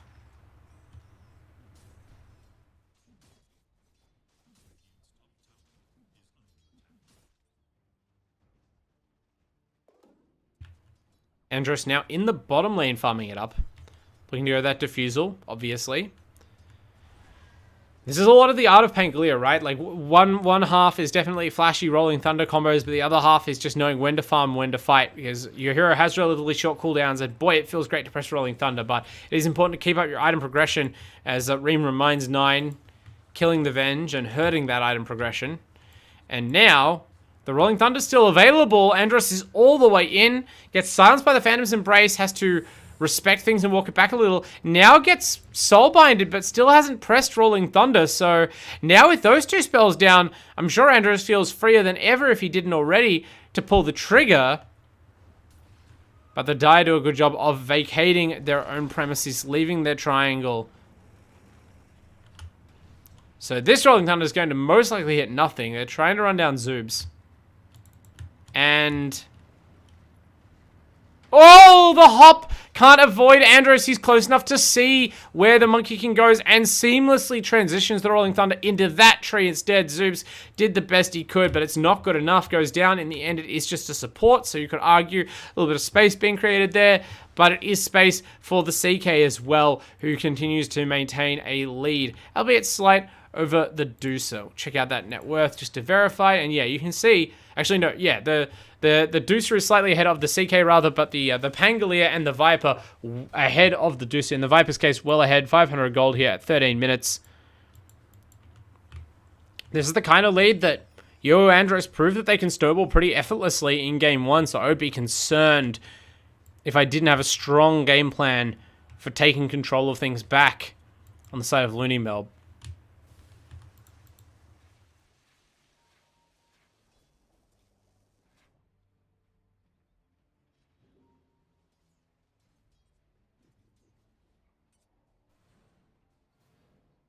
Nine just kind of offering a high five to the void there. Oh, Monkey TP's in top. Zoobs is on a tree, though. This is not an attempt to discourage the team fight or the tower pressure, at least straight away. It's a chance to get vision, and it's a chance to set up. The Wukong's command is fully ready. The arena's ready as well. They all start teleporting. They go to walk back, but Reem Nizzle won't be able to escape. They throw down the arena. In fact, Hugh wants to fight. They all want to fight. They're all coming top on the Radiant, but it's going to be too slow. They're going to lose both these core heroes now. Nice opportunity. Or are they actually? The arena fades, and Hian's able to slide backwards. They do lose Reem, and they do walk the Pangolier forward into the Soulbind. Hugh finally goes down, and Andros, realizing maybe he bit off more than he can chew, even with Unleashy there in theory to give him the good suck, that might not be possible. Andros rolls deeper into the fight, looking for more kills. It is a 2-1 fight in the favor of the Dire right now, so a pretty big accomplishment for them.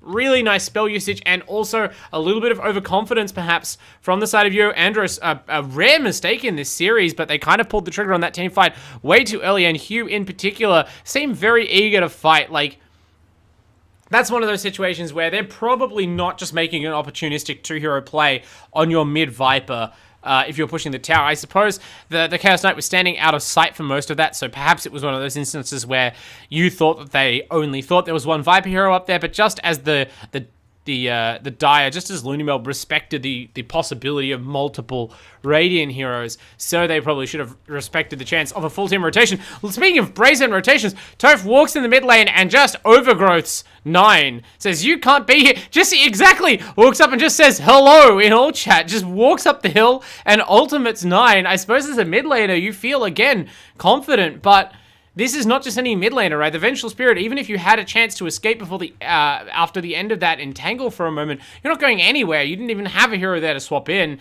and sacrifice for your own life. So they just get a completely free and very easy looking kill on the enemy mid, and things are really out of control now, at least in terms of that positional matchup. Reem Nizzle 2,000 gold ahead in terms of net worth on his opposite number. That is the entire difference between these two teams right now. Alarming stuff. Oh, Reality Rift being cancelled, I suppose. We'll see here. They really want to make something happen. Zoobs and Vorkor are sitting back. The arena, Wukong's command combo worked well for them before, but the tower goes down. They ping the tower, the tree that Zoobs is on, so they know where the Monkey King is. But with the tier 1 taken, there's just not necessarily a lot of reason to fight there. They don't have the vision up yet, UoAndros, that they've been so good at fighting under across Game 1 and most of Game 2 so far. And so they decided it's just not worth it without full knowledge and vision of enemy heroes. And right, they are to not fight there, right? Like, that's definitely something that I think LooneyMelb would accept from them at this point if that sort of trade was offered, or that sort of opportunity to turn things around was put down on the table. And so they just don't. And instead, Andros will continue to poke and prod and chip away at their confidence and their pride, and at Zoobs' hit points in the mid lane and in the creep wave he was farming near. Monica is getting space, that's a positive.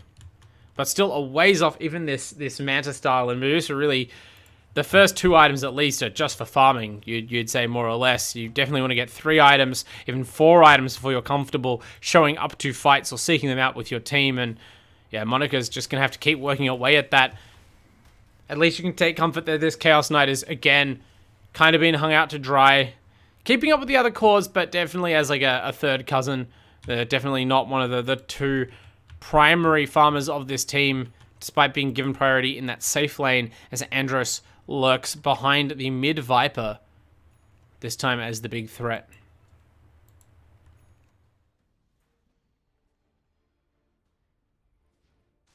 Unleashy, dewarding dangerously. Not punished for it. Again, just no immediate reactions. Hesitancy, for better or worse. Okay, this time it's for better because they immediately find a much juicier target. Zoobs been doing a great job all series, in particular at providing vision and contesting the vision game, which his team has otherwise been, and quite behind on, and scouts out a lonely Andros there, satisfied that he is isolated. They pounce and kill that very valuable, very farmed Pangolier. So great play from the side of LooneyMelb, definitely showing life here. But how many more of those are you going to get? Can you rely on just these sorts of pickoffs to flip this game on its head? It's still just a 2k gold lead, so at least it's not getting worse quickly. And the Medusa is also scaling. Again, they do have much better late game inevitability here, but I still worry about a particular timing because the CK and the Viper and the Pangolier will almost certainly, without question, find themselves in a spot where they're ready and excited to fight before the Medusa is. And Vorkwar, well, they're always excited to fight Vorkwar if they can get on him before the arena's cast, but he blinks up the hill away from them. This does put him out of position for the arena, though. There's the Stone Gaze by Monitor instead. That's going to be the thing responsible for controlling up the CK initially. They can't even get Zoobs in the meantime, so effective it is. And Unleashy dies on the back of the fight, which is more important than you might think. That damage reduction and the life drain or the life give are pretty impactful to this Radiant team, and they prove it by all dying. Granted, by the end of it, it was a 3v5.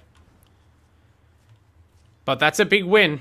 I mentioned they'd been able to hold the goal lead mostly stable, and now they claw some of it back. That was definitely better than, I mean, sadly, I want to say anything that they got up to in Game 1, so congratulations to them.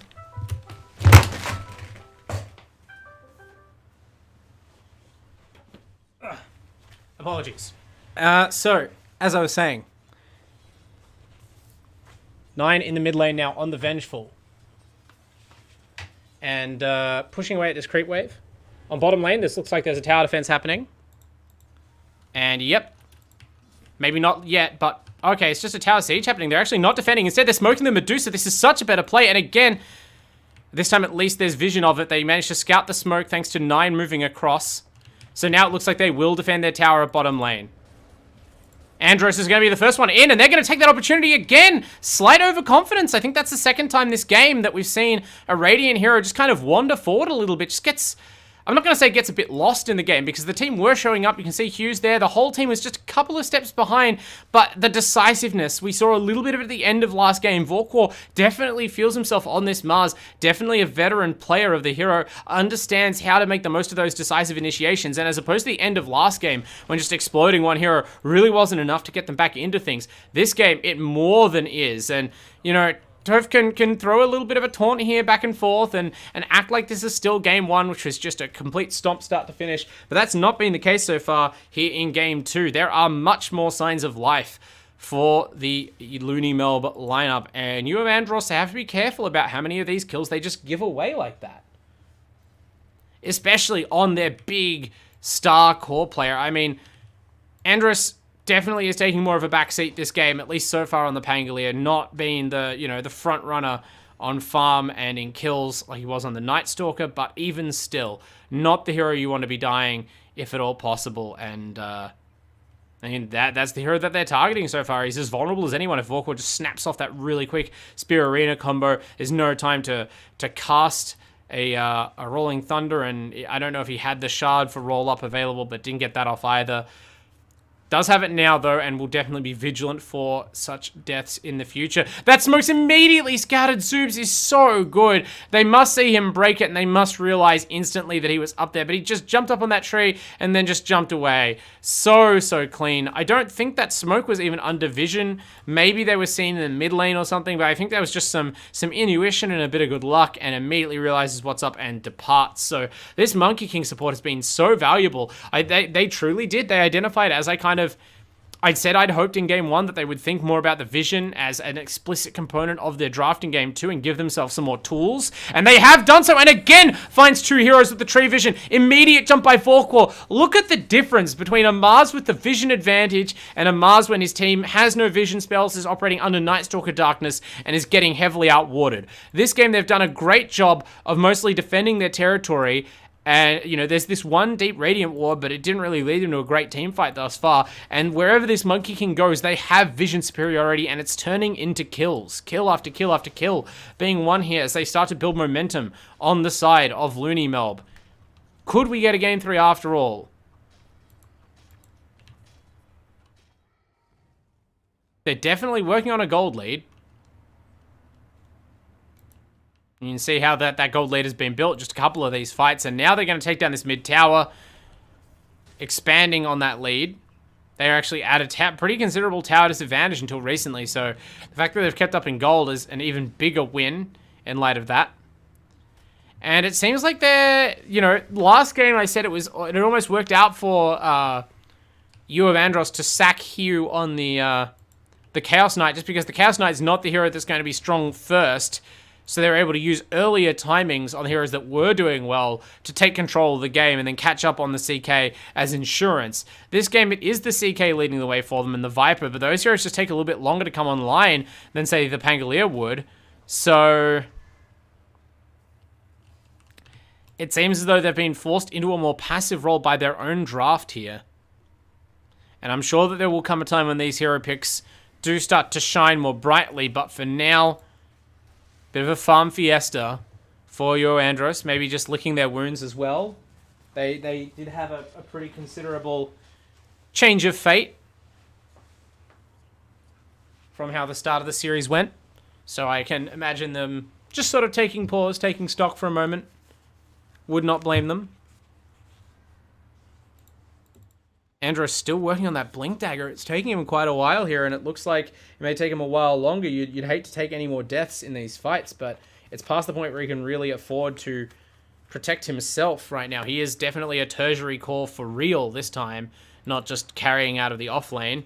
And Vorkor, if anyone is looking to be the one to play that style of game on that signature Mars, definitely a bit of an inversion from game one.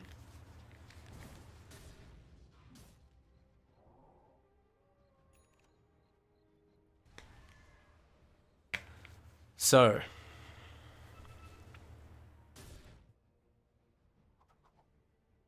Zoob's working on, Brits of Bearing. I mean, the items haven't been the important thing about this monkey play so far. It's definitely been the movement, the scouting, the activeness. Like, it hasn't just been, oh, I'm sitting on a tree all day, I'm a ward. It's been constantly breaking smokes, finding kills, stunning heroes at clutch moments with Boundless Strike. Actually has been found on the trees. It gets off the trees onto Andros, I think. I'm not sure whether that was a forced dismount from the tree or, you know, maybe sniffed that there was a gank cap hanging, but actually the heroes were coming from the other direction. So Zoobs just jumps down in front of Andros and Unleashy and finds his doom, but does also create a bit of space, I suppose, for his teammates to get set up on the bottom side of the map, making sure there's no vision covering them, and they're just going to start setting this tower. I mean, Monica is by far the most farmed hero in the game at this point. It's really just exploded in farm, got all the space that was needed. That ward in the dire triangle really didn't do much in terms of any concrete advantage. Just let you watch how far the Medusa was getting. And now that she's up to the Skadi, advancing on the Butterfly, it seems tricky for Chaos Knight and Viper to catch up. I went to great lengths to explain how I like them in the matchup, but I did assume they'd do a better job of containing Monica. But I think those first few tower defenses from the Dire kind of weighed more heavily on the scales of this game than UoAndros expected at the time.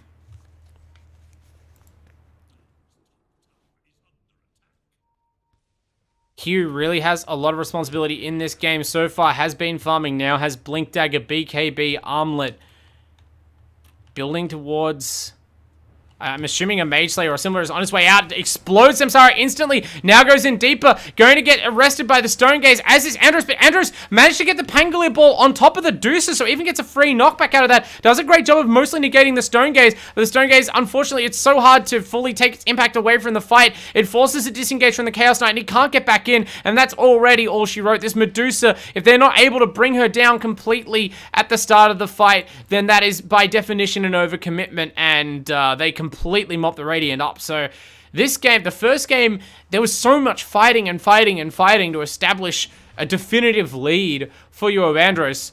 This game, it's been more of a farming game, more of a waiting for your chance game, and this is what it's come to. When they finally do try and take another fight, they just get crushed even more easily this time. No real heroics needed, just pressive the button from Monica, the Stone Gaze ultimate, really bullying the team. The Pangolier counter was insufficient. And at this point in the game, it's, for the second game in a row, it's starting to look like a lackluster use of the final draft pick. Obviously, Andros hasn't been doing poorly on this Pangolier, but, I mean, 9 wasn't necessarily playing a poor game of Sand King in game 1. It just, you know, didn't work out strategically for the team in the way that you really kind of need your last pick to do.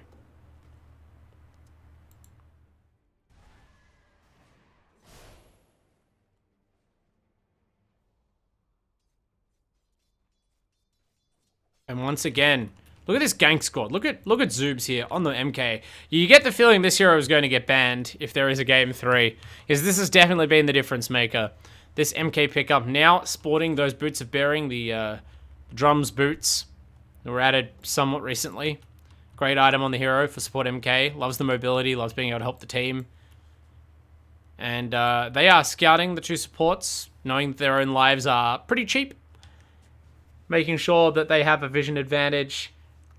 Clearing the way for a bigger move by the rest of the team. You can see Samsara moving behind Vorkor. I assume Vorkor was also smoked, maybe broken on the Viper there. Ultimately, it doesn't matter though whether or not the Radiant know their intentions. It's kind of at the point where they feel confident regardless. 9 is up to Ags Deso on this core Vengeful. This was their mid laner, remember? And even after a bunch of deaths early on, kind of like the CK last game, this is the kind of hero where taking all those deaths early doesn't really affect you that much. It doesn't really matter. Hero is still a ball of stats. You're always going to be playing with your team. You don't need to be strong enough to like survive individually out on the map. It's not about that. And you're able to just buy these useful supportive items. And the very nature of the hero means that they're not going to be able to completely remove you from the team fight. You know, especially with the Sags Online. Focus firing the Venge at the outset really doesn't seem like it's going to help you much. You need to find a way to bring down Monica, but this is not the team that has a swap. In fact, they're playing against a swap, so even if they get Medusa out of position, it's not really going to favor them. And they give 9 now the Psychic Headband that Monica just farmed up. So there's going to be an even longer range on that level 3 swap. It's a gigantic potential save, but Monica is on the front lines as a core. Swaps in Unleashia and just takes out the Pugna instantly. So that's removed as a potential option for defense. Are the Radiant smoked in their own base? They are. They're trying to get some sort of wraparound, or they mostly are. I think the CK missed that smoke, and I mean, whatever they were planning, they're just a little bit slow about it. Their racks are already gone, and the Dire safely retreat from their base. Vorkor blinks forward, doesn't get as far as he thought. That creates an opening, perhaps. Hugh gets in there. They kill off 9 immediately, but of course that illusion is right there. They do bait out the Stone Gaze, but it's not really a bait if you can swap in your enemy core. Hugh dies. It looked so good for them briefly there. And of course, Zoobs is now on the backline, isolating the rest of the team from the Pangolier, who has waded into the fight. That Wukong's command just... You know, Viper's not the most mobile hero at the best of times, and he's completely trapped on the high ground. Had the DD there, they thought that was their chance to make a last stand, but as Hugh says, the game is hard at this point. They just call GG. What a contrast between Game 1 and Game 2. Not only in how it ends, this time just a snap GG call. Very clear that they're not coming back against this Medusa. But also, you know, clearly in the course of the game, LooneyMelb there, I didn't favor their draft, but more full eye. They easily managed to secure control of the mid-game with a couple of tremendous team fights, and all it took was a little bit of extra vision with the help of a monkey up in the trees. It was definitely worth, in hindsight, having that as the support, even if it made the lane a little bit harder for the Mars. Doesn't matter in the least. They were able to fully exploit that hero in the mid-game and set up a ton of space for the Medusa to completely out-farm and win. That'll take us to a Game 3, but, of course, the players and myself need a breather, so we'll be back after this short break.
welcome back everybody for Game 3 now here of AEL Uni League Dota 2 Season 1 Playoffs, Lower Bracket Finals, LooneyMelb versus UoAndros. It is, of course, the final match of the night, final game of the match, and UoAndros, having secured Game 1 in triumphant fashion, had to taste a little bit more bitter medicine, had to come back down to earth there in Game 2, brought low by a Medusa draft out of LooneyMelb, beautifully executed in its own right. And so now we will play a decider to see which of these teams will advance to face Warrior Chads in the grand finals tomorrow.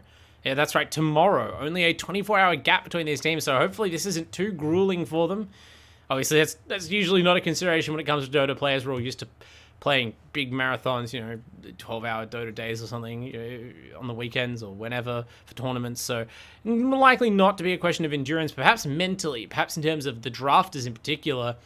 They've each had some good and bad moments in this series so far. We'll see whether or not they have many ideas left in the old tank to try and, tip the balance in their favor at this most critical hour. Arguably the most important game of their season, at least so far. They're hoping that it will only end up being, say, the third or fourth most exciting and important game of their season, if they can put another couple on the books tomorrow night. But that will require a strong opening draft. And again, CK and Grimstroke have been two very important heroes this series. The partnership has been split up again, but after that game after game 2, you have to say that probably the Chaos Knight is the hero with more to do to justify itself. The carry, CK, just was not able to come online in time to be truly effective against the fast-paced draft out of LooneyMelb, and they've gone back to the same setup again, this time again opening with a powerful Grimstroke Mars combo, threatening that is their offlane, forcing UoAndros to consider and respect that possibility. But both times so far, LooneyMelb have proved happy to pivot and put Zoobs on a more flexible melee support hero like the Pangolier or the Monkey King. The Monkey King now being banned, as I anticipated, was just too instrumental for LooneyMelb to get away with it again in Game 3 after how much it helped them in Game 2. So that's been removed. Storm's been removed. UoAndros have a pretty clear plan, but they also will not get to play with the Nightstalkers. So both teams taking out these vision manipulating heroes, trying to prevent either team from getting that clear advantage in terms of reads on the map, because both games that has really dictated the flow of things. And UoAndros, I'm not sure whether this means they need to get a different secondary core to complement the Chaos Knight, or whether they need to build the Chaos Knight differently or lane the Chaos Knight differently, but that last game, it just did not have the impact they needed out of Hugh. Played great both games, Game 1 and Game 2, but the difference was stark between dominating the lane in Game 1 with that Grimstroke pairing, and in Game 2, spending most of his time just passively farming, and then still not really amounting to anything in the team fights with the tools arrayed against it, right? Especially when you first pick the Chaos Knight, you can't really expect it to be your unopposed hard carry of the game. I mean, it worked out in Game 1 because they were able to secure farm across multiple core heroes, but when that's not the case, I do worry a little bit for UoAndros. But I'm sure that they're taking that into account. They're taking it into account at least by banning the Medusa. Once again, Necropho's banned, Dawnbreaker banned. Starting to feel that these are all Andros heroes, and it makes me upset that we haven't seen core Andros Dawnbreaker. Feels as though I need that in my life, but will not be on the table here, at least for this series. If UoAndros are able to make it through to the grand final with a different pick, then maybe we'll see it busted out. But they're going to bust out the Venge instead. I don't know whether they're going to take a leaf out of Nine's book and play the core Venge. That actually ended up vindicating itself very nicely. I will say I wasn't sure about the pick. Was legitimately just uncertain of how to read it. Has been a while.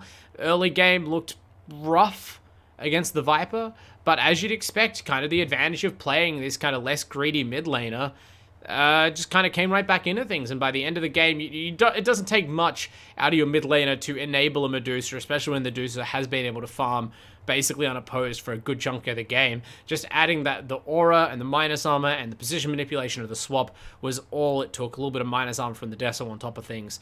So UoAndros, they decide they want some of that action. They grab the Venge for themselves. Now having a very aggressive trio of heroes here, so that's nice to see.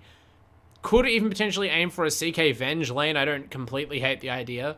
I feel like there's probably a way to exploit the short range of those heroes, but you know, at least it's hard to go on either one of them when they both pack stuns and they collectively offer so much physical damage in the laning phase. Tusk obviously no slouch in that department either, so their options are well and truly open, whether or not they decide to run this as Venge Core. And the Phoenix slips through the draft. That's been banned out in this series at least once. LooneyMelb, they spy the opportunity. They have the Egg Cup, the Egg Holder combo. The Arena plus the Supernova. Going back to some of the overpowering teamfight that they mustered in Game 1. But remember, Game 1 was when they just kind of got steamrolled very aggressively by a bunch of low cooldown, aggressive, tanky heroes. Now, Phoenix is a great antidote to tanky heroes, which is probably why it copped a ban. You know, the percentage-based damage of Sunray, very welcome. Obviously, just in general, great for turning around fights, especially when both teams are tanky. But it's still a pretty soft hero in the early game. It's still very teamfight oriented. It's still very cooldown dependent. It's very exploitable by positioning-based spells and stuns. If you don't hit that egg, if you're not already in position at the start of the fight, or if you are initiated on, things can go badly for the Phoenix player. So we'll have to see who that is going to be, whether it is going to be Samsara, who's been rocking the 5 so far for LooneyMelb. But, you know, given how things have gone so far, maybe it's going to be Zoobs. It seems maybe like the long cooldown hero would be not so much the style that Zoobs has been playing, but definitely the kind of having the softer laning support, the weaker laning support in the Mars lane has been their style so far. Another hero that's been neglected this whole series, but definitely been on the mind, Void Spirit, gets picked up here, not waiting until the end of the draft to secure what is ostensibly their mid laner. For LooneyMelb, they're happy to pick it up now, and they're not afraid of what might come their way. Brewmaster is the pick.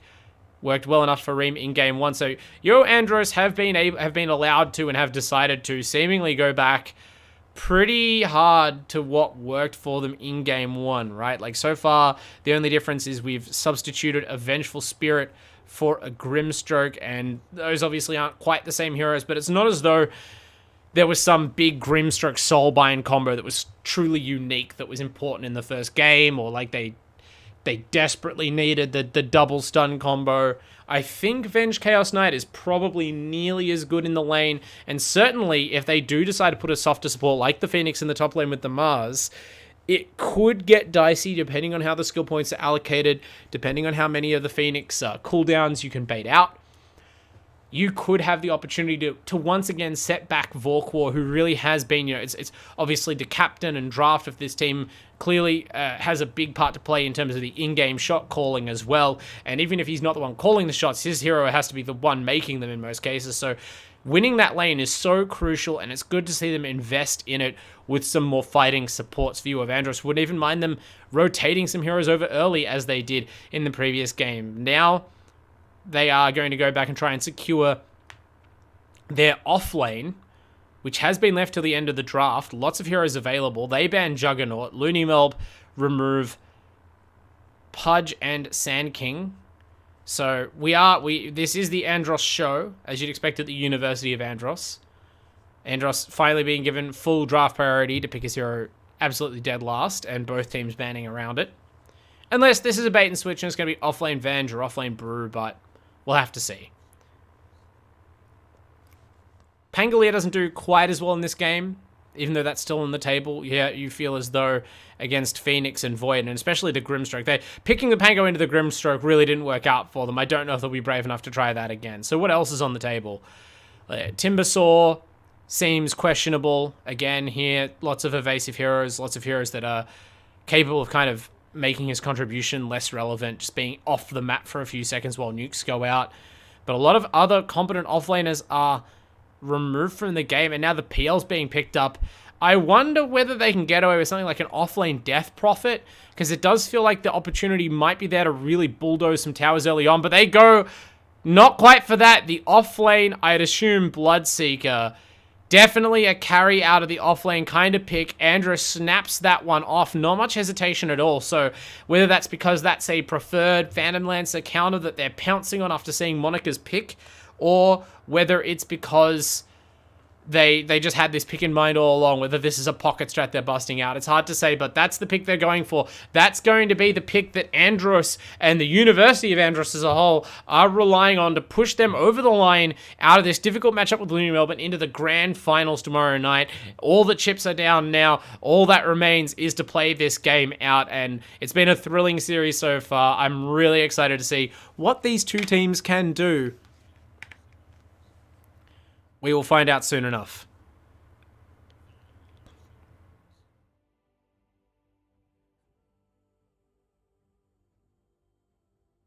So, as we get into this game, I will thank the sponsors one last time, just while we're here, because without them, we would not be able to enjoy such beautiful finals Dota here in the AEL Uni League. First and foremost, Predator, our PC part sponsor. Conquer new worlds with Predator Gaming today.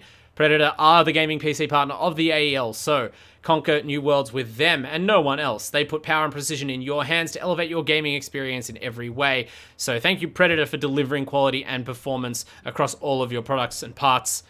Furthermore, AOC offering the best viewing experience to go with those computer parts, not only in Dota, but also in League of Legends. They have launched the Aegon Pro AG275 QXL, which is the first ever monitor crafted for League of Legends with assistance from the creators of League of Legends, Riot Games.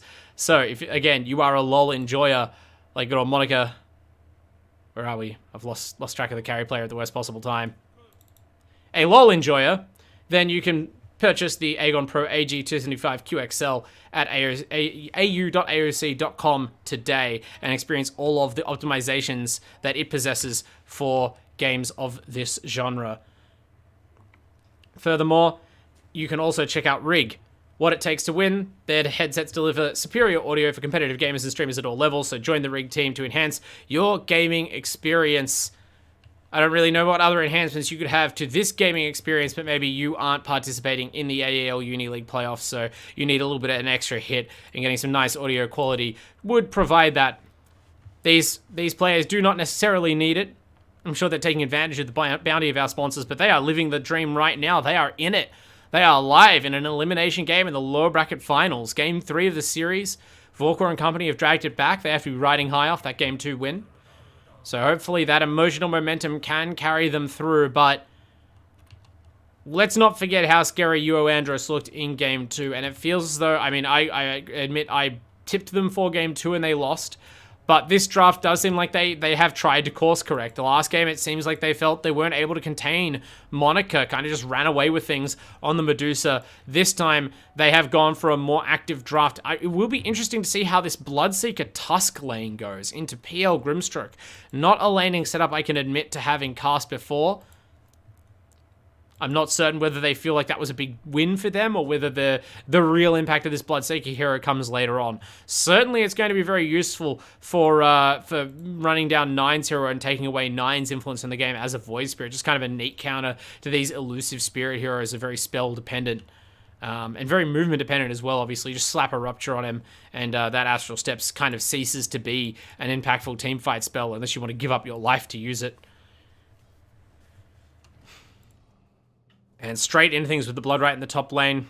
On bottom lane, Zoobs will be on the Phoenix, so maybe I won't curse the player here, but perhaps a somewhat quieter, more supportive role for Zoobs this game after 2 games of really dynamic, active play, especially in Game 2, really doing a tremendous job, but won't rule out their contribution to the Vision game. Obviously, Phoenix can get around and play some sneaky wards with the help of Icarus Dive, and that the kind of game sense that Zoobs has displayed will definitely be instrumental in setting up the team fights they'll need to take in order to win. I expect Zoobs to be sticking pretty close to Vorkor for the majority of this game, and I mean, Andros was all over Monica's Medusa during the laning phase, or at least the start of the laning phase in Game 2.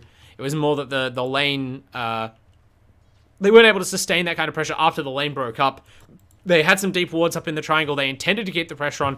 I think it was more that the team composition that didn't quite come together for them, and taking a few losing fights, but I'm sure they'll just decide to not... They say to themselves, well, we don't need to make those same mistakes again. There was nothing constitutionally wrong with our play. We just need to not take slightly greedy team fights onto towers. We need to give a bit more respect to the side of LooneyMelb. This is a finals team.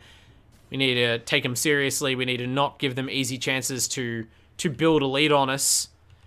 And maybe we need to have a better plan than just farming this Chaos Knight indefinitely. It'll be interesting to see what itemization Hugh chooses to go for after that game too, because it did seem a bit like that was part of the problem.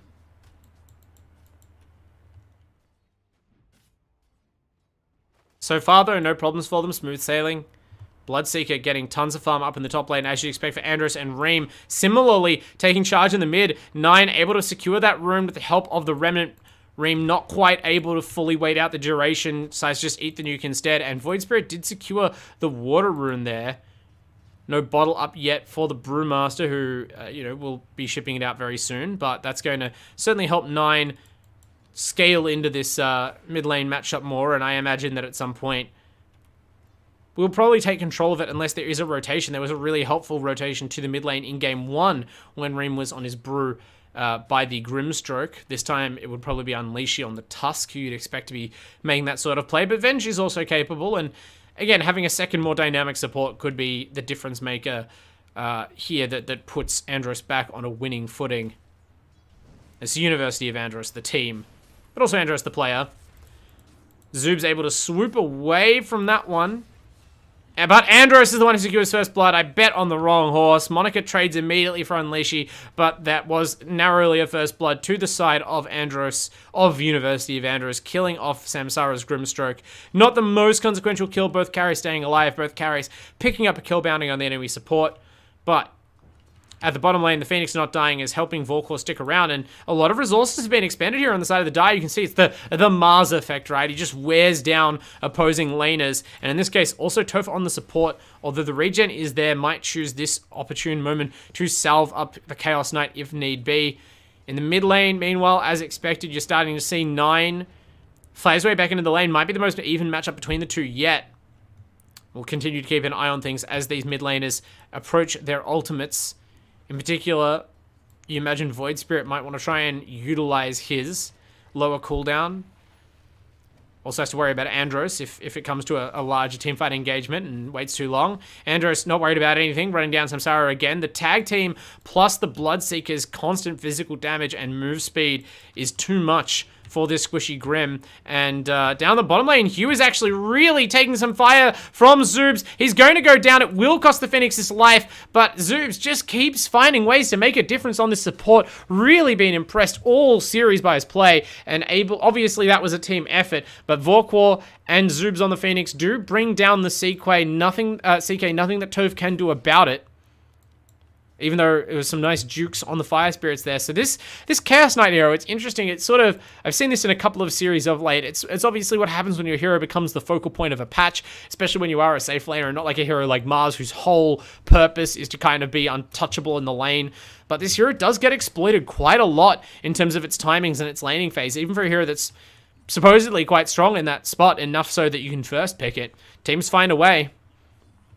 And, just as in game 1, UoAndros are surely hoping that it will be Andros and Reem who can cover the mid game, and that does seem to be working out for them so far. Monica's been pushed back into the jungle, and Andros is taking sole charge of the lane. In fact, it's going to be Unleashy finding him in the jungle, manages to avoid the Inkswell pretty easily with the Snowball. Samsara not having a third point yet to skill up Phantom's Embrace. They both get trapped on the high ground by Unleashy with a great pair of shards. Really good play by both 4 positions so far. I have to give Unleashy some of that credit.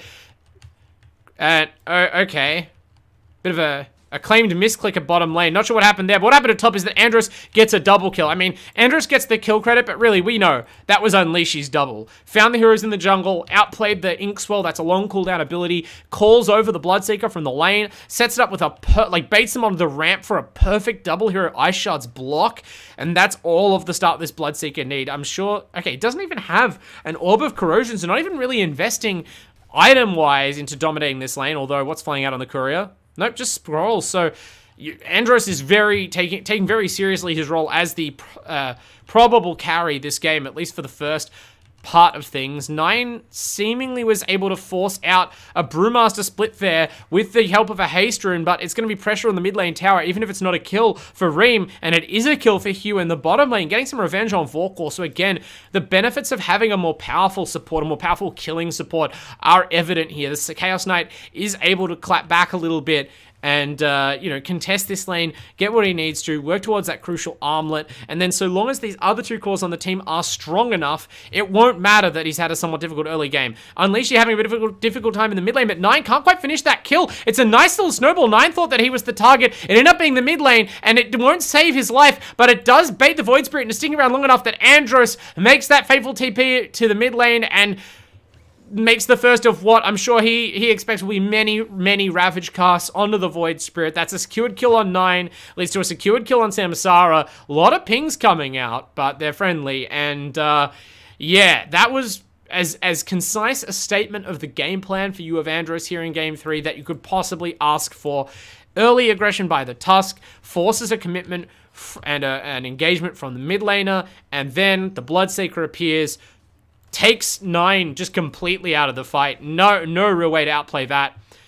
And from there, they mop up. Now, will it work out in a full engagement? Will Vorkor or Zoobs be able to combo break? Who can say? Not able to combo break in this case because Zoobs is just hunted and killed by the CK. No Supernova ready just yet, but Mars, actually, no, not able to finish off Hugh so far. Vorkor has a spear in 3, 2. He's been very good at hitting these so far, but Hugh cleverly, after dying a death exactly like this in Game 2, I think it was, does not run into the trees this time. Jukes it out instead, turns and stuns, and instead it's going to be Vorkor likely going down here. Yes, it is another aggressive rotation. No man left behind here for the Radiant, and it's paying off for UoAndros up to a 3k gold lead as they bring down the in-game leader for LooneyMelb. Andros so far been untouched in the top lane, but they're trying to reach out and touch him or torch him here. Runs only into more heroes as he goes. Even the Bloodseeker's move speed being put to the test. Has help now from the supports. Actually wanted to turn. That's Andros' state of mind right now. Tried to turn and cast a Rupture, and will 9 just kind of walks back downhill into vision of the Radiant. Maybe he thought it was a bait play, but that's not going to work out. Has he outlasted the Rupture? He hasn't outlasted the damage. He's going to go down here. Surely, Andros is able to pick off Samsara. 9 has actually managed to last long enough to evade the Rupture, but then he's in too deep for the Astral Step to get him out. There really is no solution, at least at this phase of the game, for that sort of play. He played that about as well as you could possibly hope to. Andros absolutely testing his limits of his hero there. Goes down to about 5 life with the attentions of the Phoenix, but I'm sure that was completely calculated by our 7k MMR god, Andros. Just rocking and rolling on this Bloodseeker so far. Top last hits of the game, even having the supports TP over and self up. So you can tell they are playing the game according to their timings, even if that timing is just their TP cooldown of their supports and their Brewmaster. They are making it work. Something fierce for them here in game 3. Certainly more than they did in Game 2, and much like they did in Game 1. And yeah, I mean, I said the draft looked a lot more like Game 1. And so far, the execution looks similar as well. The CK had a bit of trouble, but was trading okay, and is now getting to recover as Andros and Reem really put their hands on the scales. These ultimates are devastating these early engagements, and the Phoenix doesn't even have the egg yet. The 10-minute tome was apparently not made available to Zoobs. I'm gonna guess it was given to 9 if it was bought at all. Because none of these supports are ready with their ultimates, and Vorkor has the ultimate, but this is a tough game to just kind of wait in the middle of the fight as a Mars and throw down an arena. There's so many tools to bail heroes out of the arena, or just to kind of move the fight around and make it difficult to catch up and land an arena. He's just walking at them with brown boots right now. That's not going to work out in a majority of cases unless you already catch someone. Say 9 is able to step forward and throw a remnant, but that's extremely fraught for 9 because Andros, is always looking. In fact, it's almost surprising to see Andros back off from 9, but maybe just figures that was so close as to be an obvious bait. I think I also want to draw attention to the vision game since it's been such a feature, but I'll have to wait a moment. Reem is being targeted in the mid lane. This time they managed to catch an arena, but the swap is there from Toph. Like I said, there's just so many tools that help to mitigate the impact of Vorkor. They know how good he is on this Mars and how impactful he was in Game 2. And now they're going to go back in. Reem has the ultimate, gets the cast off right as the spear is thrown. It does not interrupt him. Perfect timing. Does not allow 9 to come in and try and burst him down. And now that they've baited out the engagement, here comes the Bloodseeker. Before 9 is even down from that tornado, his fellow core is dead. And as soon as he lands, there's an instant Rupture. They cancel that second tornado with the Banish, the Dispel Magic on the Panda. And Unleashy, he might die for this backline snowball, but they're going to force out an egg. Actually, they survive. Reem is going to go down. That's an unstoppable streak ended. Samsara takes the kill, but Andros There's a reason the team's named after him. He's the big star. He has a maelstrom. He will not be stopped. Not with all these ultimates and heroes already down. He takes his fill, kills Samsara, swift revenge exacted, and I mean, this is kind of what I was worried about. Zoobs was so instrumental for this team, both in Game 1 and Game 2, especially Game 2. And this Phoenix just doesn't let him be as active in the same way. He is kind of beholden to the quality of the fights his team takes, to the quality of the lane his team's able to get for him. And, you know, now that he finally has this supernova, it was kind of a sad supernova situation. He made the most of it, killed the valuable mid laner, right? Just kind of happened to be low enough health under the tower to not be able to survive, not be able to hit the egg. So credit for making the best of a bad situation, but I mean, you think of the famous puppy quote, you know, you make a best situation out of no situation, but no situation is still not good. It's not good enough, certainly, in the low bracket finals in an elimination game. And Andros is about to lap your carry on net worth at 13 minutes? Oh my god. He's out of control. 9 walks up to this Bloodseeker, realizes he, as the mid lane Void Spirit, is a mid lane Void Spirit who, again, probably took the tome full 3 levels behind the off lane Bloodseeker. Half his net worth, basically. That is an insane gap. This is smurfing in a pub kind of core gap.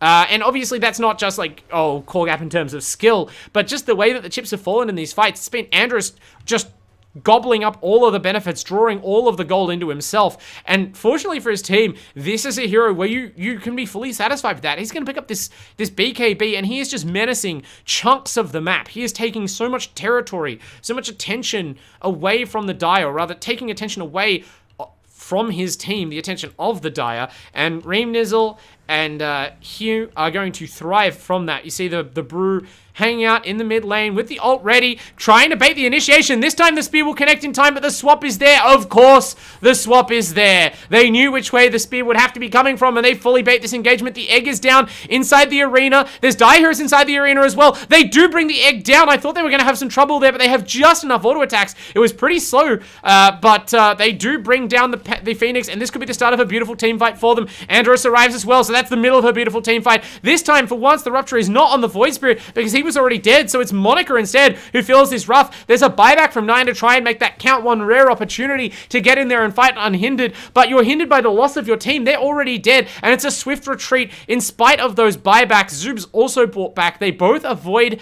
diebacking, but that is a 5-0 team fight before 15 minutes. And you bought back twice for no gain. Absolutely crippling economic damage. 1,500 gold on the board for that team fight in terms of swing alone. And that's without counting the buybacks. And without considering how far ahead Andros already was. The whole team is starting to get this far ahead now. This is much worse than Game 1, officially. Andros is about to complete this BKB, and it's this Phantom Lancer pick, I think, for Monica that's really cemented it as much as anything the Dire have done. Yes, they had success with the slow farming Medusa in Game 2, but this PL pick is so much more exploitable. It can't just be in the Ancients, which, granted, have been warded, and Andros does die. Volkor actually takes him out there. I shouldn't be taking this stuff for granted, I suppose, just yet, as the Bloodseeker does not quite have that BKB. Still mortal, and they are going to make his whole team feel mortal as a result. They were kind of getting a little bit too far ahead of themselves. 3 heroes down already. Toph extremely likely to fall. The sole survivor of this engagement in the end will probably be Hugh. Volkor just straight airballs that spear. I'm sorry to catch that on camera. It's alright. The rest of the fight was really good. You get one for free after you kill the Bloodseeker. That's fine. You're high on life. But Hugh has fully benefited from that space, and as one Radiant Core falls from the top of the net worth chart, another takes its place, like a mighty UoAndros Hydra. They are 3-headed right now. It is the top 3 net worths. There is a bit of a gap from the Bloodseeker and the Chaos Knight to the Brew. These are not the kind of problems that you are really concerned about in the middle of a game of Dota. You are thriving as UoAndros. Even after that rough engagement, you are thriving. And they are not slowing down for a second. Hugh is now joining the team. They've identified that might have been the difference maker. They're going to stun 9, pulls him back into the 3-second Chaos Bolt. That's all she wrote for the Void Spirits. Got to the point where they definitely do not even need to rupture him. Instead, they sort of just throw it out on the Grimstroke. That was probably unnecessary. I don't know if we have the We don't have the charges ready yet. We don't have that that available. I guess that's a talent now, so we're very far off of having that. But it doesn't matter. There's still a lot in the tank, and this Phoenix just kind of panic eggs, forced to by Hugh. No way to help that out. That's disastrous. You'd almost rather have died, but I guess that was the dieback. So Zoobs, knowing this is how desperate Zoobs feels, already forced to buy back in the previous fight to no gain, knows that if you don't press egg now, even with such a forlorn hope of a fight, you're just not going to get to cast it for another minute, and you might lose your high ground without getting to cast it. So just presses the button, but it does absolutely nothing. It's looking grim. LooneyMelb, they had such a great rally in Game 2. I thought the Game 3, they might be able to show me up once again, but UoAndros, they steadied, they identified what was sort of what the counterpunch was against them, and even denied the advantage they reaped from that Night Stalker. They go back to another hero providing vision advantage. Again, the Bloodseeker, it's obviously not the only thing the hero offers. It's been a great counter pick, much more so than their previous last pick of the Pangolier. This is finally a last pick that's really felt like it's cracked the game open, but certainly the thirst hasn't hurt. And Andros being able to build a BKB and a Maelstrom must feel pretty good for this team as well. Reem also feeling very, very comfortable on the Panda Brewmaster. Tapping away at the neutrals now, even with the ult ready, even with the team looking for a fight, satisfied that he doesn't need to be there. They're just kind of prowling now. There's no Phoenix Egg, and so Zoobs is a safe target to Rupture. Tries to get the swoop away, maybe not realizing or pressing the button as the Rupture's cast. Either way, we can comfortably say his fate was sealed. They finish off the Phoenix. And again, that wasn't really them looking for a team fight, and they're able to successfully avoid a team fight. They just take it, they just walk into your jungle, take a kill in front of your whole team, and leave. Monica's going to try and just leave, but Reem was already casting Primal Split, absolutely no delay, not giving any window for a teleport scroll to finish, and Monica is mopped up with a little bit of help from Unleashing on the Tusk. That one counts. That one's a blow. If you thought you were safe just because the Rupture was used, think again. They are going to pounce on Andros in mid. This might have been an overcommitment, but he has the BKB. He turns on them. His support will go down. No BKB available on the Venge, of course, but Andros, that's a sacrifice he's willing to make. Was not willing to sacrifice the Aegis. Chose to sacrifice the 10-second BKB charge, but that was the arena used, so there will be no arena if they were planning any sort of defense of the outer tower, and granted, I'm a little skeptical that there ever was a plan to defend this tier 2 with the way the game's going. Definitely off the cards for now. Also means that Hugh can safely walk in this mid lane with no real fear, although does pop a BKB and runs back, so actually kind of was afraid, and they see that and they ping that out, and they go on Reem. Still no Primal Split. He's going to go down without casting it. They're isolating the heroes without arena. Tusk is also dead. Hugh turns, though. He's a tankier target, and Andros chews through that egg like it's nothing. Makes it sound as fragile as it sounds. Samsara tries to turn on the high ground with a stun. Is he actually gonna? He's gonna stun Andros. He's gonna turn. They blow up the Aegis. Great Grimstroke play. Really understanding his limits and the Bloodseeker's limits. It's still not quite such a burst hero, not like an Ursa or anything where you can instantly shred a support without the help of spells. But Andros, you know, an Aegis is an Aegis. They already won the team fight. They take a tier 2 tower with that. They force a... Or I guess they attempt a buyback out of Vorquar. It turned out to not really be necessary. Samsara soloed the Bloodseeker more or less. So you could argue that maybe a buyback was unnecessary from the Mars. And that's going to be pretty meaningful. Vorquar goes for the catch but misses the arena. Was that a blink? I think Hugh might have just stepped out of that one. Really hard game for the Mars. And there is now the BKB has been swapped back in. I can't tell whether I think maybe Hugh blinked backwards and then backpacked the Blink Dagger. I'm pretty sure he blinked out of that with how that looked. But irrelevant now. As is Samsara. They try to check the CK, but he has already unbackpacked the BKB. Pops the BKB in reaction. The spear goes through him. The spells go through him. He goes through the Grimstroke. His team goes through Monica on the top lane. Hugh finds Vorquar. Vorquar was outside the base? Wow. I don't know. There's no vision on the high ground, so I don't imagine he got rifted off the hill. I think maybe just realized that his carry was dying and maybe either took a risk with the pathing or just lost track momentarily of where his hero was. The CK pounces immediately, destroys the Mars, and with that, I mean, no Rax has yet fallen, but that could be about to change. No buyback on the Mars. Two other heroes are also without buyback, the Void Spirit and the Phoenix, and the Void Spirit's in trouble already, although they do kill off Reem, even with the swap, and Unleash might go down as well. He slightly outruns the Sunray. Zoob's doing his absolute level best. There is a Supernova available and a Glyph. They're going to get this Tusk. Zoobs continues to be a super impressive player throughout this series. If they do find their season ending here, it will not be for a lack of effort on his part. But they bring the Void Spirit deep into the fight. He uses himself to safety, and he ducks back out, but Andros has already killed Samsara, just taking what they can. That's true of both sides, though. Toe falls on the retreat. And now they're trying to chase down Andros. Hugh is on armlet toggle hit points, but doesn't want to fully abandon the Bloodseeker, but he has to come back in right now. They're running him down. The Diffusal Blade from Monica's doing sterling work. They are going to kill Andros. Dominating streak ends.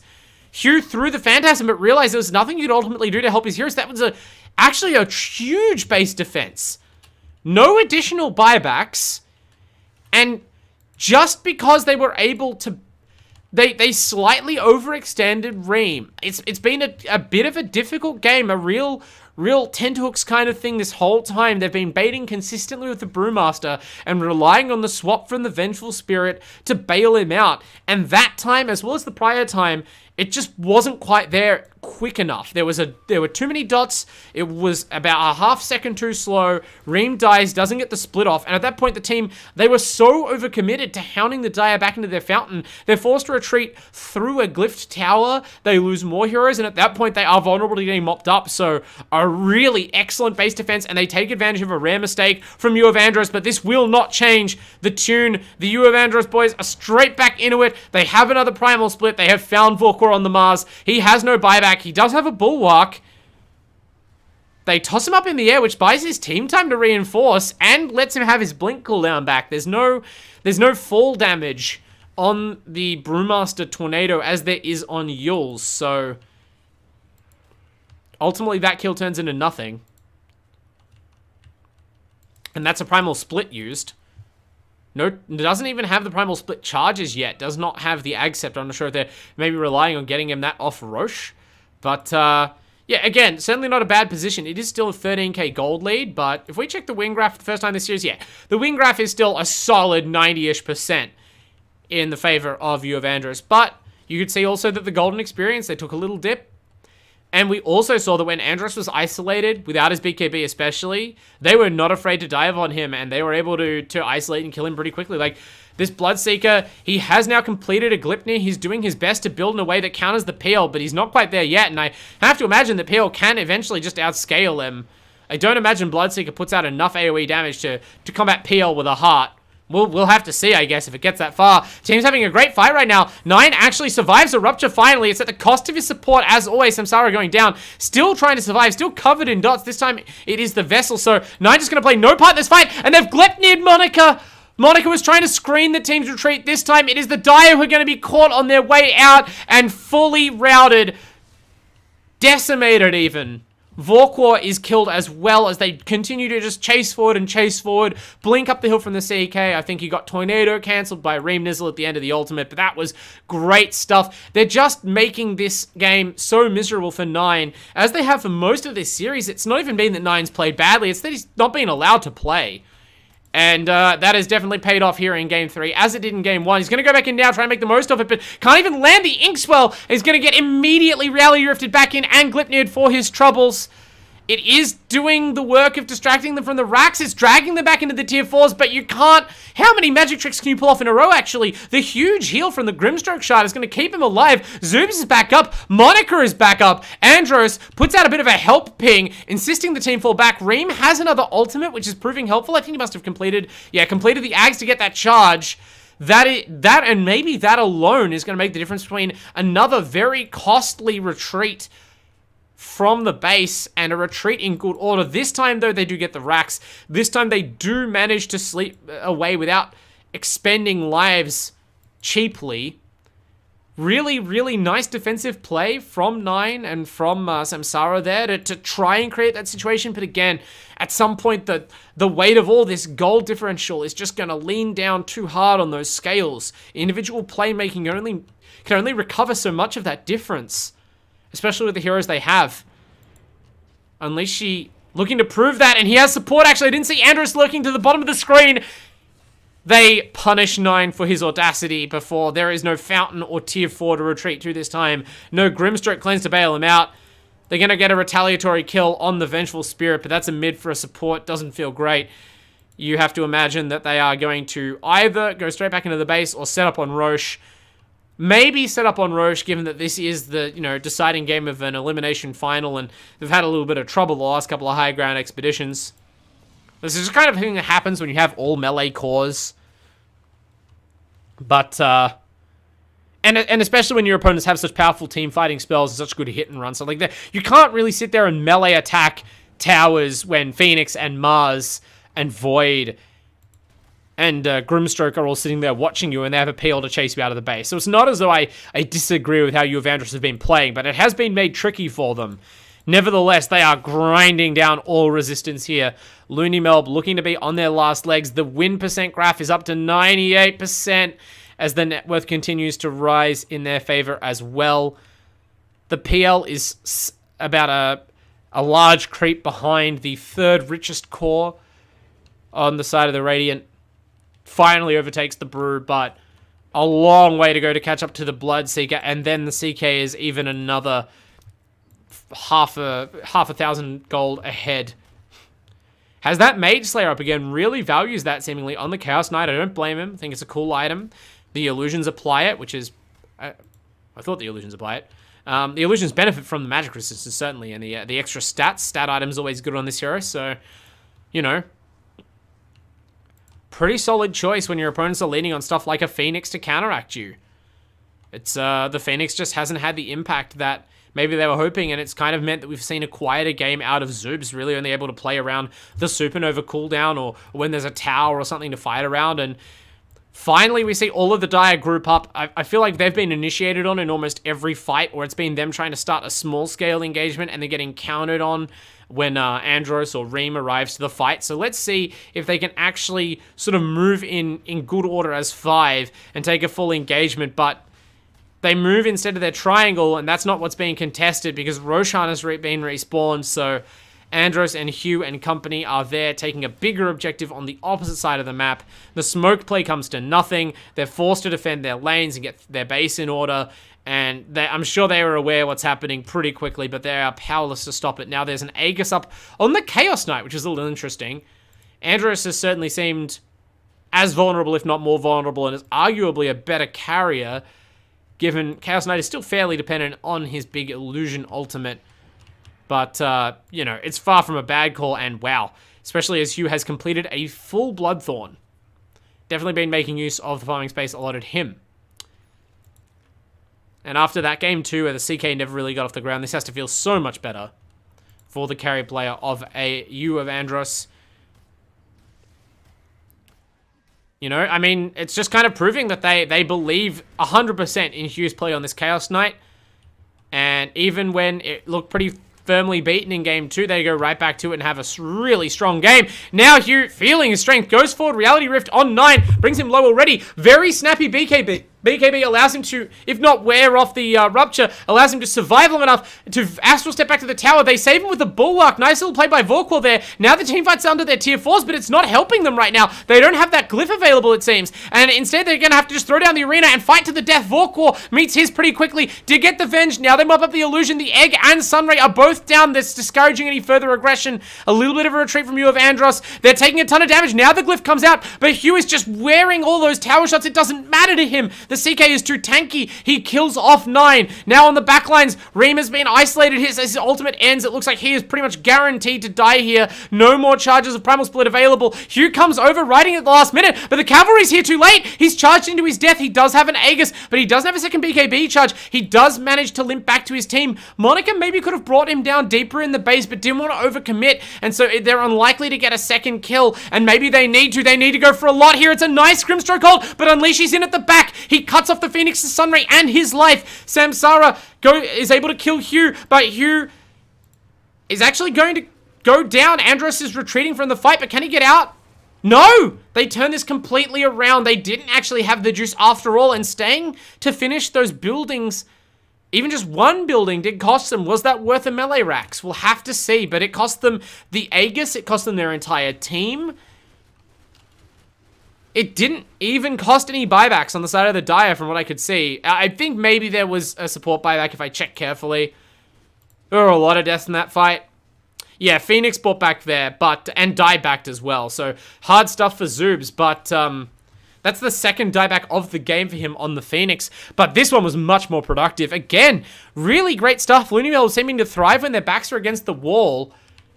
And they make another successful base defense, and now you start to wonder a little bit. I wonder what the win percentage graph will make of this, because Monica got a lot of value out of that fight, cleaning things up. And again, I have to imagine that at some point, especially if the Radiant cores keep dying, this is not a situation in Game 1 where they were able to just kind of outscale with Midas's against an Ursa. Win percentage graph holding pretty firm, though, for UOA at this point. It is still 16,000 net worth lead. They did ultimately take away another barracks that will never be recovered in the course of this game for LooneyMelb. They are inching closer to victory, inching closer to that grand final meeting with the Warrior Chads with every one of these engagements. But they are bleeding with every step. This is a fight. It has become one. And I'm so glad to say that. Like, after game 1 of this series, we could easily have been going home in a hurry. But instead, this one is going the distance. And if you're a Dota fan, I'm sure we all are here, this is what you came to see. And I wonder, like, that fight, 9, the last couple of fights, 9 has actually been able to survive the Rupture. That time he was able to even survive the Rupture, and in such a way that his team actually benefited from his presence in the fight, even if it only served to bait more Dire heroes deeper into the tier 4s and near the fountain. That was still very relevant, and he survived to stick around and pump out a lot of damage, and that's only going to continue to be the case, you would think, as he itemizes further up. Obviously, Andros is continuing to scale as well, but not in a way that kind of continues to put as much pressure as that initial counterplay of, you know, just Rupture, you have no items, die. And obviously the Rupture even less effective against heroes like this Phantom Lancer, who is advancing rapidly towards Ascadi now.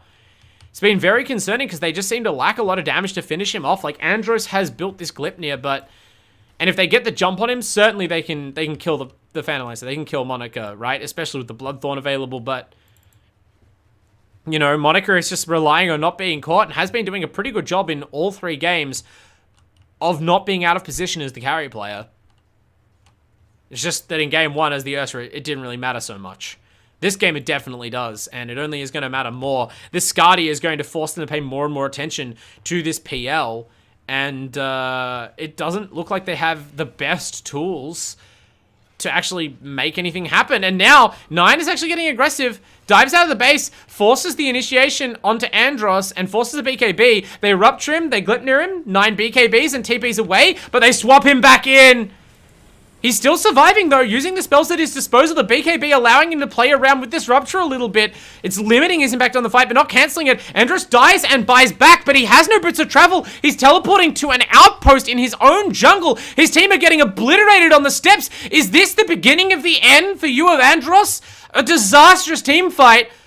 Andros is still returning to the fight. Reamdis's ultimate, his first ultimate ends. Can he get a second one off? He does just in time before he silences. That could be crucial. A second Rupture comes out onto 9. There's no second BKB though, so this one will almost certainly be his death, but he's being kept alive by the Grimstroke Shard. Vorkor is there as well. They're beating down on Reamdis's spirits. They're trying to find 9 in the trees. Nice little howl from Toph. A little bit of a contribution from the Vengeful there to finish him off, but they do isolate Ream in the trees. There's no blink out. 9 is a little salty about all the Ruptures, but you can't be too mad with this outcome for the team fight. Vorkor goes up the hill a little prematurely ahead of his team there. With Monica there, I don't think they turn and kill, but there's just enough time for them to punish that mispositioning, so a little bit of a bonus kill, but those are frightening scenes. UoAndros, Monica fully arriving in this game as the Phantom Lancer finishes the Skadi after the fight that was without the Skadi, and absolutely laid waste to Andros on those steps in a real hurry. The cores got all messed up from UoAndros. They will have to take their fights a lot more carefully. Again, they kind of just saw 9, and it hasn't worked in a couple of fights for them, but they just immediately pulled the trigger on the Rupture. 9 was very ready for it. It just sprinted forward to bait exactly that kind of initiation, and the Rupture was so late that he'd fully gotten the Astral Step off before any further spells came, and they still tried to follow up. They blinked up the hill on Reamnizzle, and at that point, they're just locked into a rough fight on the base steps. No way to miss the arena, no way to get to the egg. You can't use those mobility spells too soon as the Radiant here. They have found the space that their creeps have. I'm not sure to chip away this range barracks in the mid lane, so it is just one lane remaining. But at this point, even mega creeps aren't really 100% a solution. 9 is going to have the Aghanims at some point. They have great creep clear on their supports, and Monica is able to do a lot of base defending with the Phantom Army. Whether that's against creeps or, as we've just seen, against heroes. Even has that nice Elven Tunic. Tier 4 neutral items coming up now. Those are going to be big as well. Monica's outside the base and kind of in the backlines of the team, though. They're trying to isolate him. He does not have a BKB. The arena goes down, though, so they were prepared for the counter initiation, and Unleashi is quickly killed. Both supports are quickly killed. Monica is godlike. Reamnizzle cleans up the backline, but we've seen this can go bad for him pretty quickly as the Brew can't get out after the split. He refreshes. He has 2 new charges, but he falls out of that... He falls out of the Yules into a... Remnant into a spear, into a cliff, and Andros stuck around to get a Rupture onto 9, but for what purpose? The CK is trying to get over there. No, he's not. Andros, that was your dieback, buddy. I have no idea what that was about. Hugh calls for the team to relax, but I don't know. Can you afford to relax? These fights are getting worse and worse, and that last death by Andros, that was egregious. Look at how good the Dire's vision is all around their side of the map. They know where the fights are going to be happening, and when they've been put on the defense, they have been a bulwark, and not just the Mars.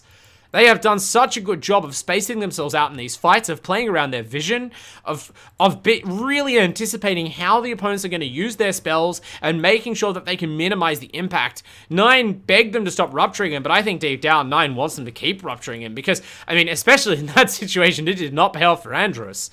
There was just no additional pressure, and now, as soon as 9 bought this BKB, the Rupture has kind of ceased to be a threat because even though he can't move, he has enough hit points to be able to survive casting an Astral Step or 2 if it means he gets out of the damage pressure of the rest of the team. And if he can't, he's able to dissimulate to buy time, and his team are there to back him up. Now he's got the Aesthetics cap on top of everything else. It's going to be even harder to threaten him with these spells and with these disables. And they are now pushing up to the high ground of the Radiant. Not onto the high ground. They're not in any hurry. Certainly to throw the game, but this Roshan, that looks achievable. Monica heads there now. I wonder, win percent graph, how sure are you now? Oh, win percent graph, now you agree with me, huh? You didn't think we would, the Dota AI, infallible Dota AI didn't think we were turning the corner after the last team fight, but now everything looks right and rosy. And I mean, by everything looks right and rosy, it's still like solid 70% win rate for UoAndros. So have faith, friends. I think that just represents that, like, you are this close to winning. There's just not a lot of collateral left on the side of LooneyMelb, and any bad team fight, or even a miscalculated team fight, they could get backdoored. It'll instantly cost them not just the game, but their chances at a championship. However, at this point, I think it is safe to say that the fights are thoroughly in their favor. Monica has fully outscaled the Bloodseeker and the Chaos Knight. And even if there will come a point in the late game, potentially, where this PL is capped out, and the combined strength of the Radiant Cores is kind of, like, adds up to enough to overwhelm Monica, we are pretty far from that. We can't see, like, individual net worth progression graphs, but I can tell you that there was a point in this game when this PL was, like... I swear the Brewmaster had something like 17,000 net worth the last time I looked at this net worth chart. And that was more than 5 minutes ago. And at that time, the PL was about 16,000 net worth or 14,000 net worth. Now, the PL is 26,000 net worth. The Brewmaster has barely moved. And the Bloodseeker and the Chaos Knight have been completely overhauled. In addition to, at least in Bloodseeker's case, just not using the money quite as well as a PL does. And this is not even the final form, right? There's still this solitary Wraith Band can be sold off. Potentially the defusal could be exchanged, but I mean, I don't think that's particularly likely, but Monica could, you know, you buy a moon shard. There's all sorts of things that you can sink gold into at this point. Buy an Ags and eat it. Tons of stuff, and it's all really relevant on this PL. In the meantime, what can they build up to try and take the PL down? It's not clear. This Chaos Knight is not going to go back for a Mjolnir or anything. The Bloodseeker is not even going to go back for a Mjolnir. And this Gleipnir, I don't know if I can say the Gleipnir has really, like, made a difference positively or negatively. I don't think it's made a difference positively. I'm not going to say that trying to build it into a Maelstrom would have changed this outcome. I think it's been more on some clutch defenses and maybe some slight overextensions into the base. But, yeah, the BKBs and the Purge as well, this Grimstroke Shard, maybe he's the target they need to be able to find at the start of the fight, because that's been instrumental a couple of times in bailing heroes out, but we just have not felt the impact of their control. It fell away so quickly from when it was dominant in the early game for UoAndros, and it seems like they just didn't quite adjust as quickly as maybe they needed to that loss of teamfight dominance. They've given up a lot of gold as a result. But there is nothing else for it with this team than to sally forward. And they know that the Roshan is up. They know that that's where the next team fight is going to be. Monica did not have enough space to farm it. They are smoked. The smoke broke? Did Unleashy attack a creep or something? I thought I saw the smoke icon on the tusk. Regardless, they actually control the vision around the pit. The Dire, they spent their wards to control their own jungle, and they have control of that space. They also... That's Radiant Pings. The Dire don't have Sentry Vision at this high ground. They keep throwing stuff up there to try and get some high ground vision from the Remnant, but in turn, they are seen, and they are going to pounce on this. No BKB, no Aegis PL. They pull it in, the combo, the Rupture into the Rift. Vision is king, as always, in this series and Dota in general, but there is a buyback. Buybacks might be even more powerful than wards. And Monica is right in there. The Sunray working seriously on the side of UoAndros, even with that Mage Slayer. And suddenly it's all gone south. 4 heroes dead. 2 have buyback available, but they are just going to concede this fight immediately. They evaporate. It's only Reem who's going to survive. So they buy back on the Chaos Knight, realizing not that they can contest this Roshan, because that chance is shot. They had their one crack at killing off the PL, and they did, but even without necessarily committing a ton of spells, they just aren't even able to control the secondary cores now. Reem wasn't able to prevent the Phoenix Sunray or the Mars Arena from devastating his team, unfortunately, and as a result, they are going to cede this Aegis to the PL, I suppose, but actually maybe to 9. Yeah, 9 has the slot free. The PL is actually too bulky to need this. No, wait, it is going to be Monica. Never mind, it was completely rused. Freed up a slot at the last minute. 9 had a slot free for, I guess, the shard? The cheese. Anyway, so now that I suppose Monica did represent an opportunity to lose the game. If you die without buyback on this PL, is a very large chunk of their teamfight power. Pretty instrumental. So Aegis on a Monica, taking no chances. And so even that plan, relatively well executed, fails in the end, you have to say, for the side of UoAndros. Even more worrying sides. The win percentage graph, for the first time since before 5 minutes, is back in favor, predicting a LooneyMelb victory. And what a comeback it would represent, not only in this game, but in this series as a whole. What kind of psychological plane that must lift you to going into an equally killer grand finals matchup tomorrow night. Now, they haven't punched their ticket yet. They can't get ahead of themselves, and I shouldn't either, but they have really done a tremendous job of holding strong in this game. It has not looked easy. It didn't even look especially easy in Game 2 for the first part, but this has been even more of an absolute nail-biter. And they have clawed their way all the way back in. And Monica has just, like, I'm impressed by Zubs' play. I'm impressed by Vorkor. I'm impressed by what Nine has been able to do, even in a game which is clearly not a lot of fun. Samsara has come up big in this game, but like Samsara and Monica both, I feel like, barely got a chance to show themselves in the previous game. Monica kind of did in game 2, but mostly just by being able to take advantage of the space provided and farm up a storm on this Medusa. This game, the farming under pressure, the itemization, the positioning to just never be caught, the presence to continue to scale despite that, and the play in the fights, it's all been pretty clutch, I have to say. Both of these teams have looked very strong all night, but, I mean, even giving Andros final pick priority in the draft, even giving him this like heavily advantaged lane matchup and this ideal start, he's just not as able to completely, literally carry the game. This Bloodseeker just does not beat PL late. Players running into some server lag issues. Can't say I'm noticing myself, but I am not the one clicking around the map trying to play an extremely high stakes game of Dota. So we'll trust the players. Hopefully that's cleaned up soon. Maybe the server owners need to get their hands on some Predator PC parts. Who can say? Andros just wanders the map now. Timeless Relic picked up to extend the debuff duration again, kind of counteract the Aesthetics cap, which, is this now being held by Monica?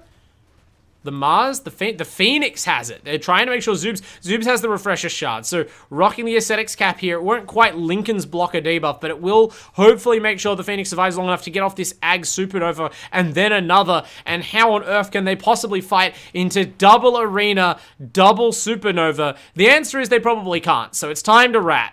Reem Nizzle runs all of those pandas up the higher ground and onto the tower they go.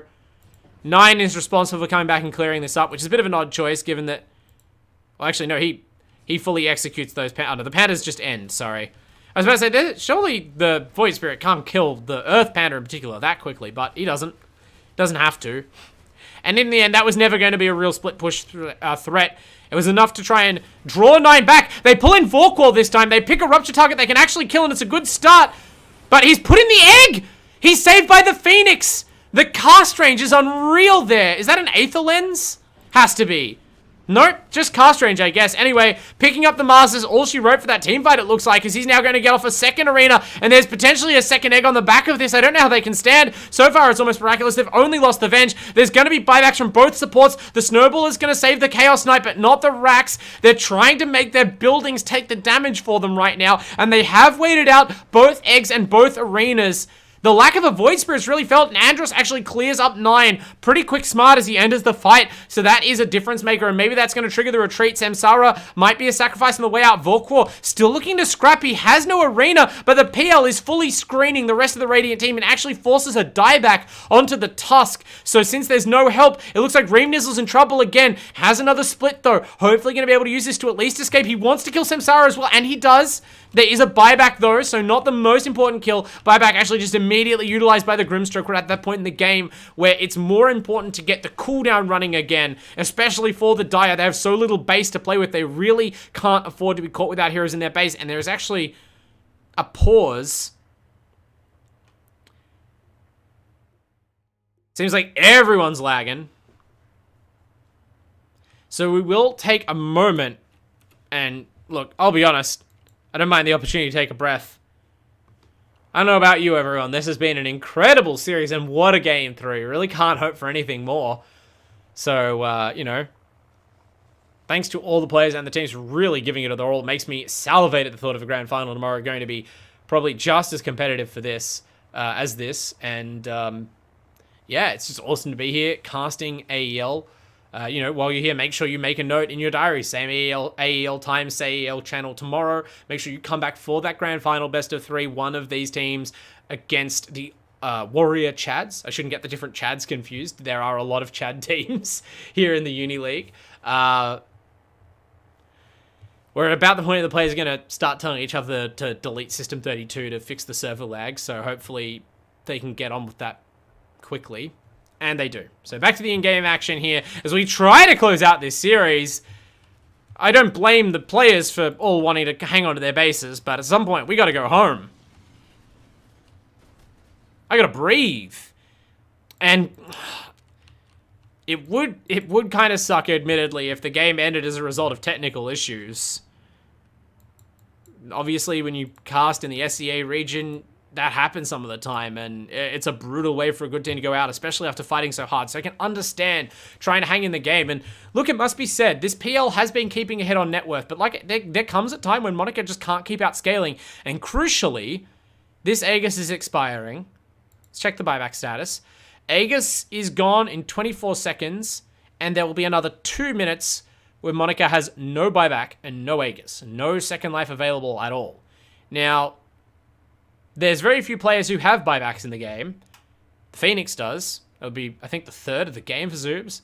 But more importantly, Andros and Reem both have buybacks. So they can kind of throw their lives away to force a fight. And I think it would be worth it for them, quite obviously, if it was to force a fight in a position where they could feasibly kill this PL. That Rupture into Reality Rift combo, into Swap even, there's just not a lot that you can do about that if you get vision ever of the PL without the Aegis, without the buyback. And you have my absolute guarantee that will be their plan. That will be their target. We are, and you can see here the other cores just haven't kept up with the PL, right? Those early Raxes, the economic damage, it feels like it hasn't been as important of late in Dota. Teams who take a Rax on the high ground are usually strong enough to keep taking that high ground, or they're kind of at the end of their strength and the collapse is more obvious. But when the game continues to drag out like this, these Raxes have been dead for like 15, 20 minutes. You really start to see the farm difference. And it's not just that PL is like forced to vacuum all the farm up off the map. There's just not that much gold there for the Dire. And so unfortunately, Nine and Vorkwar, they're doing an incredible job for the items they have, but they aren't able to weigh in quite as much, and they aren't able to keep scaling. I'm really waiting to see Reem potentially transition into more of a threat. It seemed like this Brewmaster hasn't quite gotten back to the kind of strength he was commanding in the early game, but maybe this overwhelming blink will be the difference maker. You have to imagine that puts some kind of dent in the Dire backlines, if not these tanky PL illusions. Honestly, I wouldn't have even been surprised to see more silences coming out, but I suppose we're conserving item slots and just building up as much strength as possible, trying to get the big crits going. Yeah, I guess we'll wait and see, but we're coming up to a really, really crucial juncture. The whole season potentially on the line for both these teams. That's the noise, that's the siren. It is now open season on PLs for a very, very limited time, and you would have to bet that the Radiant are tracking this. UoA, they know when that Aegis was expiring, roughly. They've surely clicked on the PL. He was in vision of creeps when the Aegis vanished, and they don't have any wards on their side of the map, but they're going to try and test it. They're scanning for a potential Dire smoke. Are they actually not going to make this play? I mean, it's obviously risky to make any sort of aggressive move on the map when you know that, your CK doesn't have Phantasm, and your CK also doesn't have buyback. But none of the Dire heroes have buyback either, and this is maybe your one good chance to kill this PL. There's a smoke from the Dire instead. Daring stuff. We'll put the buyback timer up on the screen, so it's a flat minute more or less for Monica. Again, they can see that there is no Aegis. They are going to defend their base.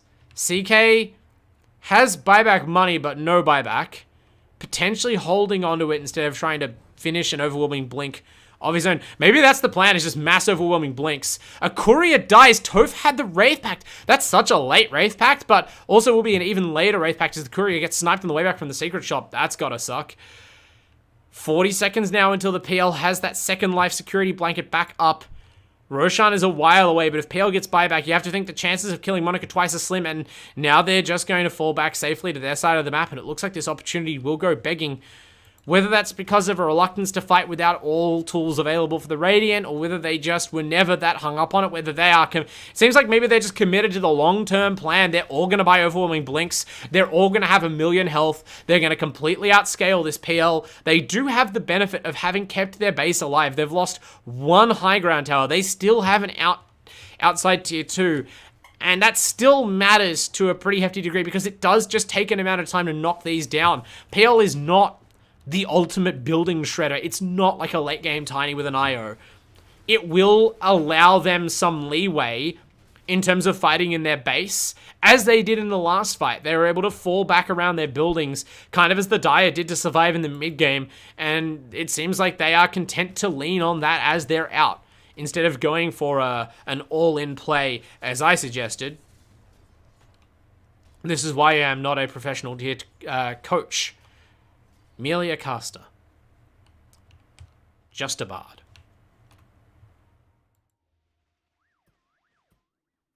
Andros has acquired a useful tool, the double rupture talent. That's going to make it even harder for heroes like Nine to contribute to the fight, or to let them just throw out a casual Rupture on the first hero they see to catch them, and then utilize the second Rupture. I don't know how much they're imagining that as an important part of a kill on Monica, because they definitely have to have a plan for killing Monica. Potentially for killing Monica twice if they can't get control of the top side back. Dire just camping out there in you know, anticipation of a Roshan respawn. I mean, so long as this PL doesn't have... They haven't really tried to do this. I can't remember. But as long as PL doesn't have a BKB, which it seems at this point Monica maybe never will, and fair enough, surely you can just put the PL in the air with the Brewmaster splits for a long time and go to work on the rest of the team who are under farms. I don't think this is fully a situation where Monica can 1v5 with no help if the team are, like, healthy and prepared. So perhaps that is a tool for them. Perhaps that's why they're not obsessed with catching Monica without a second life, is because they are just going to try and take the PL out of the equation without killing it, at least from the outset of the fight. But no matter what, this is going to be a tense and tricky situation. Vorkor rocking a leveler.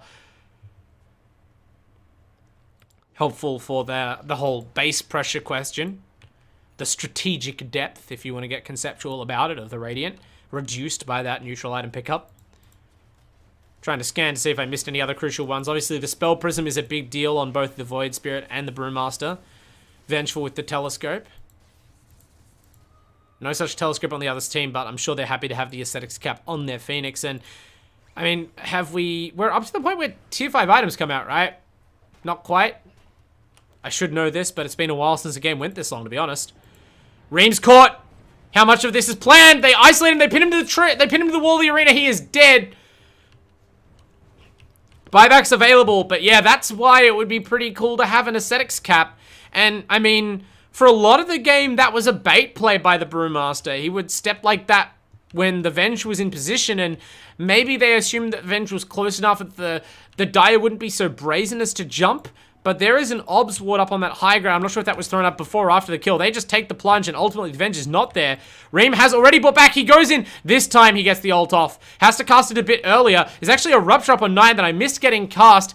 They're trying to follow it up. This is what I meant. They're sort of able to throw this first Rupture out just to force a fight to happen. But the Dire are able to retreat in good order, and now 9 is back in. I think he got re-ruptured there. Yet one charge still available. They pin down the Tusk. Unleashy is going to die. No buyback on that support. They can't get vision of Monica or any other killable target. 9 is just happily stepping forward, daring them to rupture him again. They split a second time. Monica is pursuing Andros out of this fight. They root Monica down, but it's a very temporary answer. They get the rupture off, but Andros didn't want to turn, and that's why killed for the crime of rupturing the PL. And Monica's just not concerned. The heart's available. This is starting to look like a bit of a last whimper more than a last stand here for the side of UoAndros. They maybe drag this out too long after all. Ream Nizzle pops the BKB just to TP up, but he's bashed.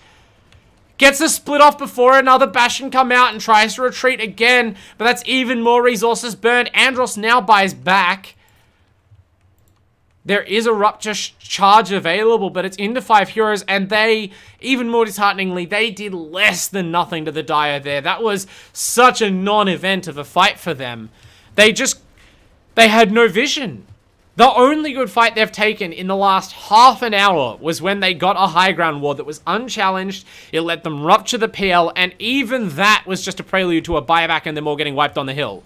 Without another such vision advantage, they cannot get onto a key target in the spot that matters, and Monica has so much ease at this point, and 9 from their items to wade in and control the pace of the fights. They're just not afraid anymore of these spells. The lineup has officially fallen off, and now I actually do feel more sure that it was probably worth the gamble to charge out of the base and try and find the PL prior to that engagement. At least then the team would have had to have the anxiety of no second life on the PL, but now Monica has 3 lives and a double damage. Ream once again walks the Panda Spirits at the bottom tier 3 tower, but I am very concerned to even open the win percent graph. How is it still at 60%? I guess really just acknowledging the difficulty of pushing high ground, right? Because the secondary cores are still not finding their way back to higher net worth on the side of the Dire. Although actually 9 has caught up a lot. And you can see here, they're going to get another kill. That's just the thing. The longer that Monica remains this dominant, it's not just that the other cores are remaining static. They are winning these team fights by more and more. And that is starting to finally redress the balance of gold between the teams. In fact, the balance has been redressed. There's a 23,000 net worth advantage to the Dire. But you have to consider that a lot of the gold is on the PL. And the PL is holding 11,000 gold in Hawk. So, like, 11,000 gold of that advantage you can just ignore. But that's still 12,000 gold advantage. Okay, maybe a lot of it's on Monica. There's another couple of thousand of power treads in the backpack not being used. And, you know, you can consider that having that much gold on just one hero at some point becomes diminishing returns. Even so, Vorkor is basically even to the net worth of Andros, which was unthinkable at a certain point in this game. Remember how far ahead Andros was at 15 minutes. Insanely far. Double the net worth of these heroes. Now he's fallen behind the Void Spirit. The CK is only barely keeping his nose in front. They're going to make a play on Monica with the Rupture, but Monica has 3 lives. This is not the hero to initiate on. Vorkor dives in. Refresher, BKB, Arena. They're going to kill at least the Venge. They force the swap. Second Arena. Traps Unleashy and Hugh. And it's just chaos. Monica is already unstoppable, forcing out buybacks from the supports. Reem is just kind of hanging out in his ultimate form. They do bring down the Aegis of the PL, but how much more they get? They actually get 9. Which forces a buyback. That was pretty big, I admit. I think the aggression got to them a little, and even with the Mars Arena blocking the tier 4 shots, it wasn't good enough, but now the Phoenix Arena is committed. They're going to bring down the Tusk a second time. 9 is back in on his second life. Monica goes down. Triple kill for Andros. What happened? They isolate Monica under the tier 4s in the CK illusions. They finally trap him, and that's it. As soon as the PL is dead, all of that net worth lead vanishes. It evaporates. There is a buyback, but it seems as though the push to the higher ground is just as much a poison chalice for the Dire as it has been for the Radiant all game long. I'm going to have to go back and watch that fight in replay on slow motion. There are just so many units, so many fireworks going off, but it seems as though 9 finally feeling himself for the first time in such a long, frustrating game. Look how defensive these items were. He had a BKB. He had a Neon Disc. He had a Cheese. Can you blame him for trying to dive and end things there? And instead he dies immediately under the tier 4s. The supports manage to take the fall for the side of UoAndros. Andros survives. Hugh survives. Both arenas get used, and I think the big difference there as opposed to the previous high ground fight was the last fight had such incredible clutch Phoenix eggs, and Zoob's just, I'm not sure why, I think he maybe got Panda splitted, but just was not able to have the same impact in that fight. That actually made a massive difference. This Sunray, this Phoenix pick, has been quietly pivotal through the whole second half of this game, and without it, Hugh got to stand and deliver, and they had the firepower again, suddenly, to bring down these cores from LooneyMelb. And now, finally, for the first time in a while, we're back to serious threat to the Dire base. LooneyMelb defend their last racks with everything they have. They do not want to buy back on Monica. They don't even want to buy back on Samsara. 9 is ruptured. At this point, he just takes the damage. He just astral steps out. I mean, Andros definitely got his money's worth out of this core Bloodseeker, out of this Rupture, but at this point it is definitely a shadow of its former self. Maybe time to get the Blood Mist going on. I mean, it's 7% HP damage per second. That's got to at some point become good against the PL illusions, right? I think Andros maybe doesn't want to lure his own survivability if he can afford it. And who can blame him? Now Reem is just sending in Kamikaze Pandas to batter away at the melee racks. Again, smart stuff. There's a lot of Panda splits to use. Now the PL's back alive, we're going to see maybe the less damage be done. Yeah, the Pandas are going to get bashed up, but that melee rax is getting low. They're wearing it down. The only mercy for LooneyMelb at this point is that they were able to avoid spending buybacks, and I guess that Roshan is still not alive. Still on cooldown. So there is going to be, presumably, a hell of a team fight around the Roche pit, but crucially, Toph has had time to clear things with a gem. Oh, actually, I guess one more difference in that last team fight. That Wraith Pact, which was delayed by the courier dying for the Venge, that wasn't present for a couple of fights there, and obviously for the entire game prior, has definitely arrived as of that last team fight. How much difference did it make there? I couldn't tell you. There's no way I knew where the totem was in the middle of all that chaos, but it probably helped. 9 actually slipping the clutches of the Radiant. They get a great soulbind off on the 2 cores. This is an opening. Andros is just dead to rights here. Fully caught out. They tried to get a pounce on 9, but it was all bait. They're going to lose the CK as well. 9 has a Wind Waker. He's so easily maneuvering around that team fight. What a misstep. Did I just commentator curse them? I said there was going to be a crucial team fight, and basically the only way that happens is if multiple cores get caught out, and sure enough, they can't resist the chance to try and jump 9, and the vision not in their favor. All their wards and their supports are up on the top side of the map when they go for that play. They just got a little bit ahead of themselves. It's such a long game. They've been watching their hopes be adjusted down minute by minute. Who can really blame them for trying to take what looked like a cheap and easy catch? But the catch was on them.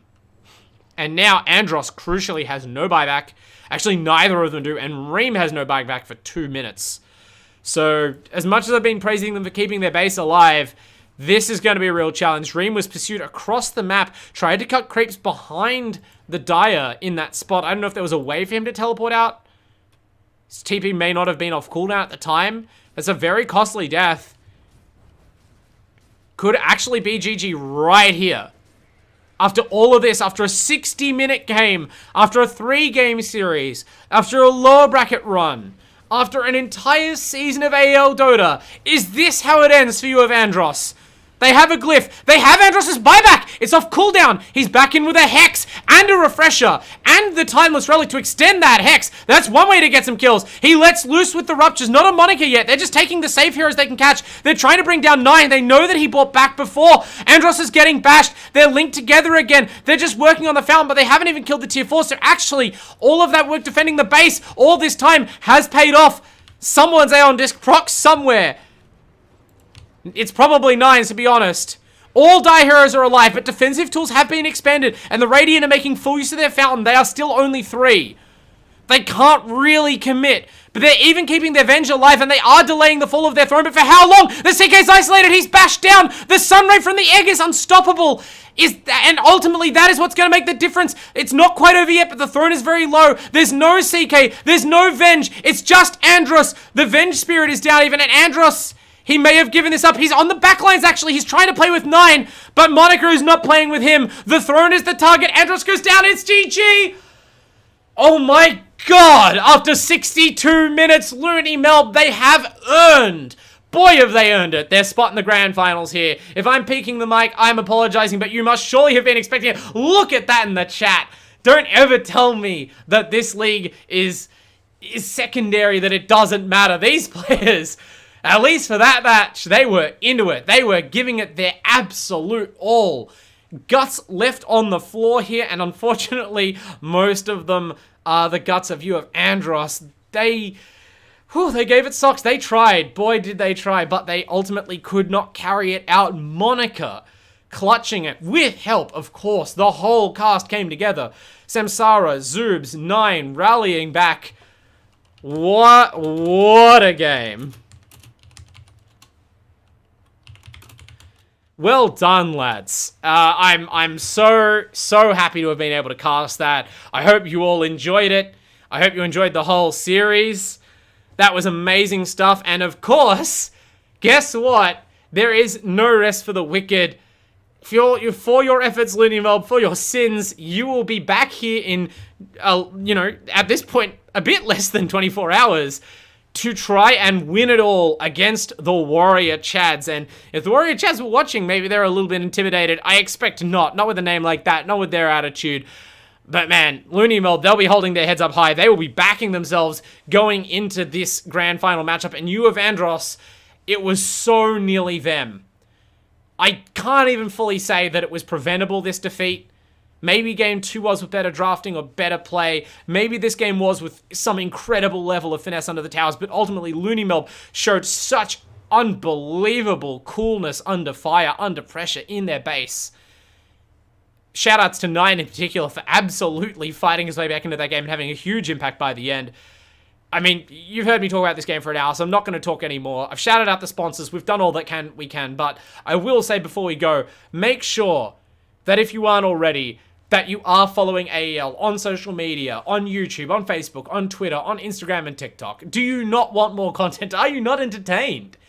All of those URLs, by the way, are just the website, YouTube, twitter.com, whatever, /AU Esports League. So make sure you're doing that. And if you aren't already watching this on Twitch and following us there, make sure you follow twitch.tv/AELUni and twitch.tv/AELUni2. If you're watching the VOD on YouTube, for instance, because your friend told you have to check out Game 3 of Andros and LooneyMelb, make sure you do follow, because there are more great games coming up as early as tomorrow. And then after that, presumably a bit of a wait. But we have plenty of other esports here on the channel as well. Rocket League, all sorts of things. It's all this good. This is the kind of quality that Uni Esports can deliver.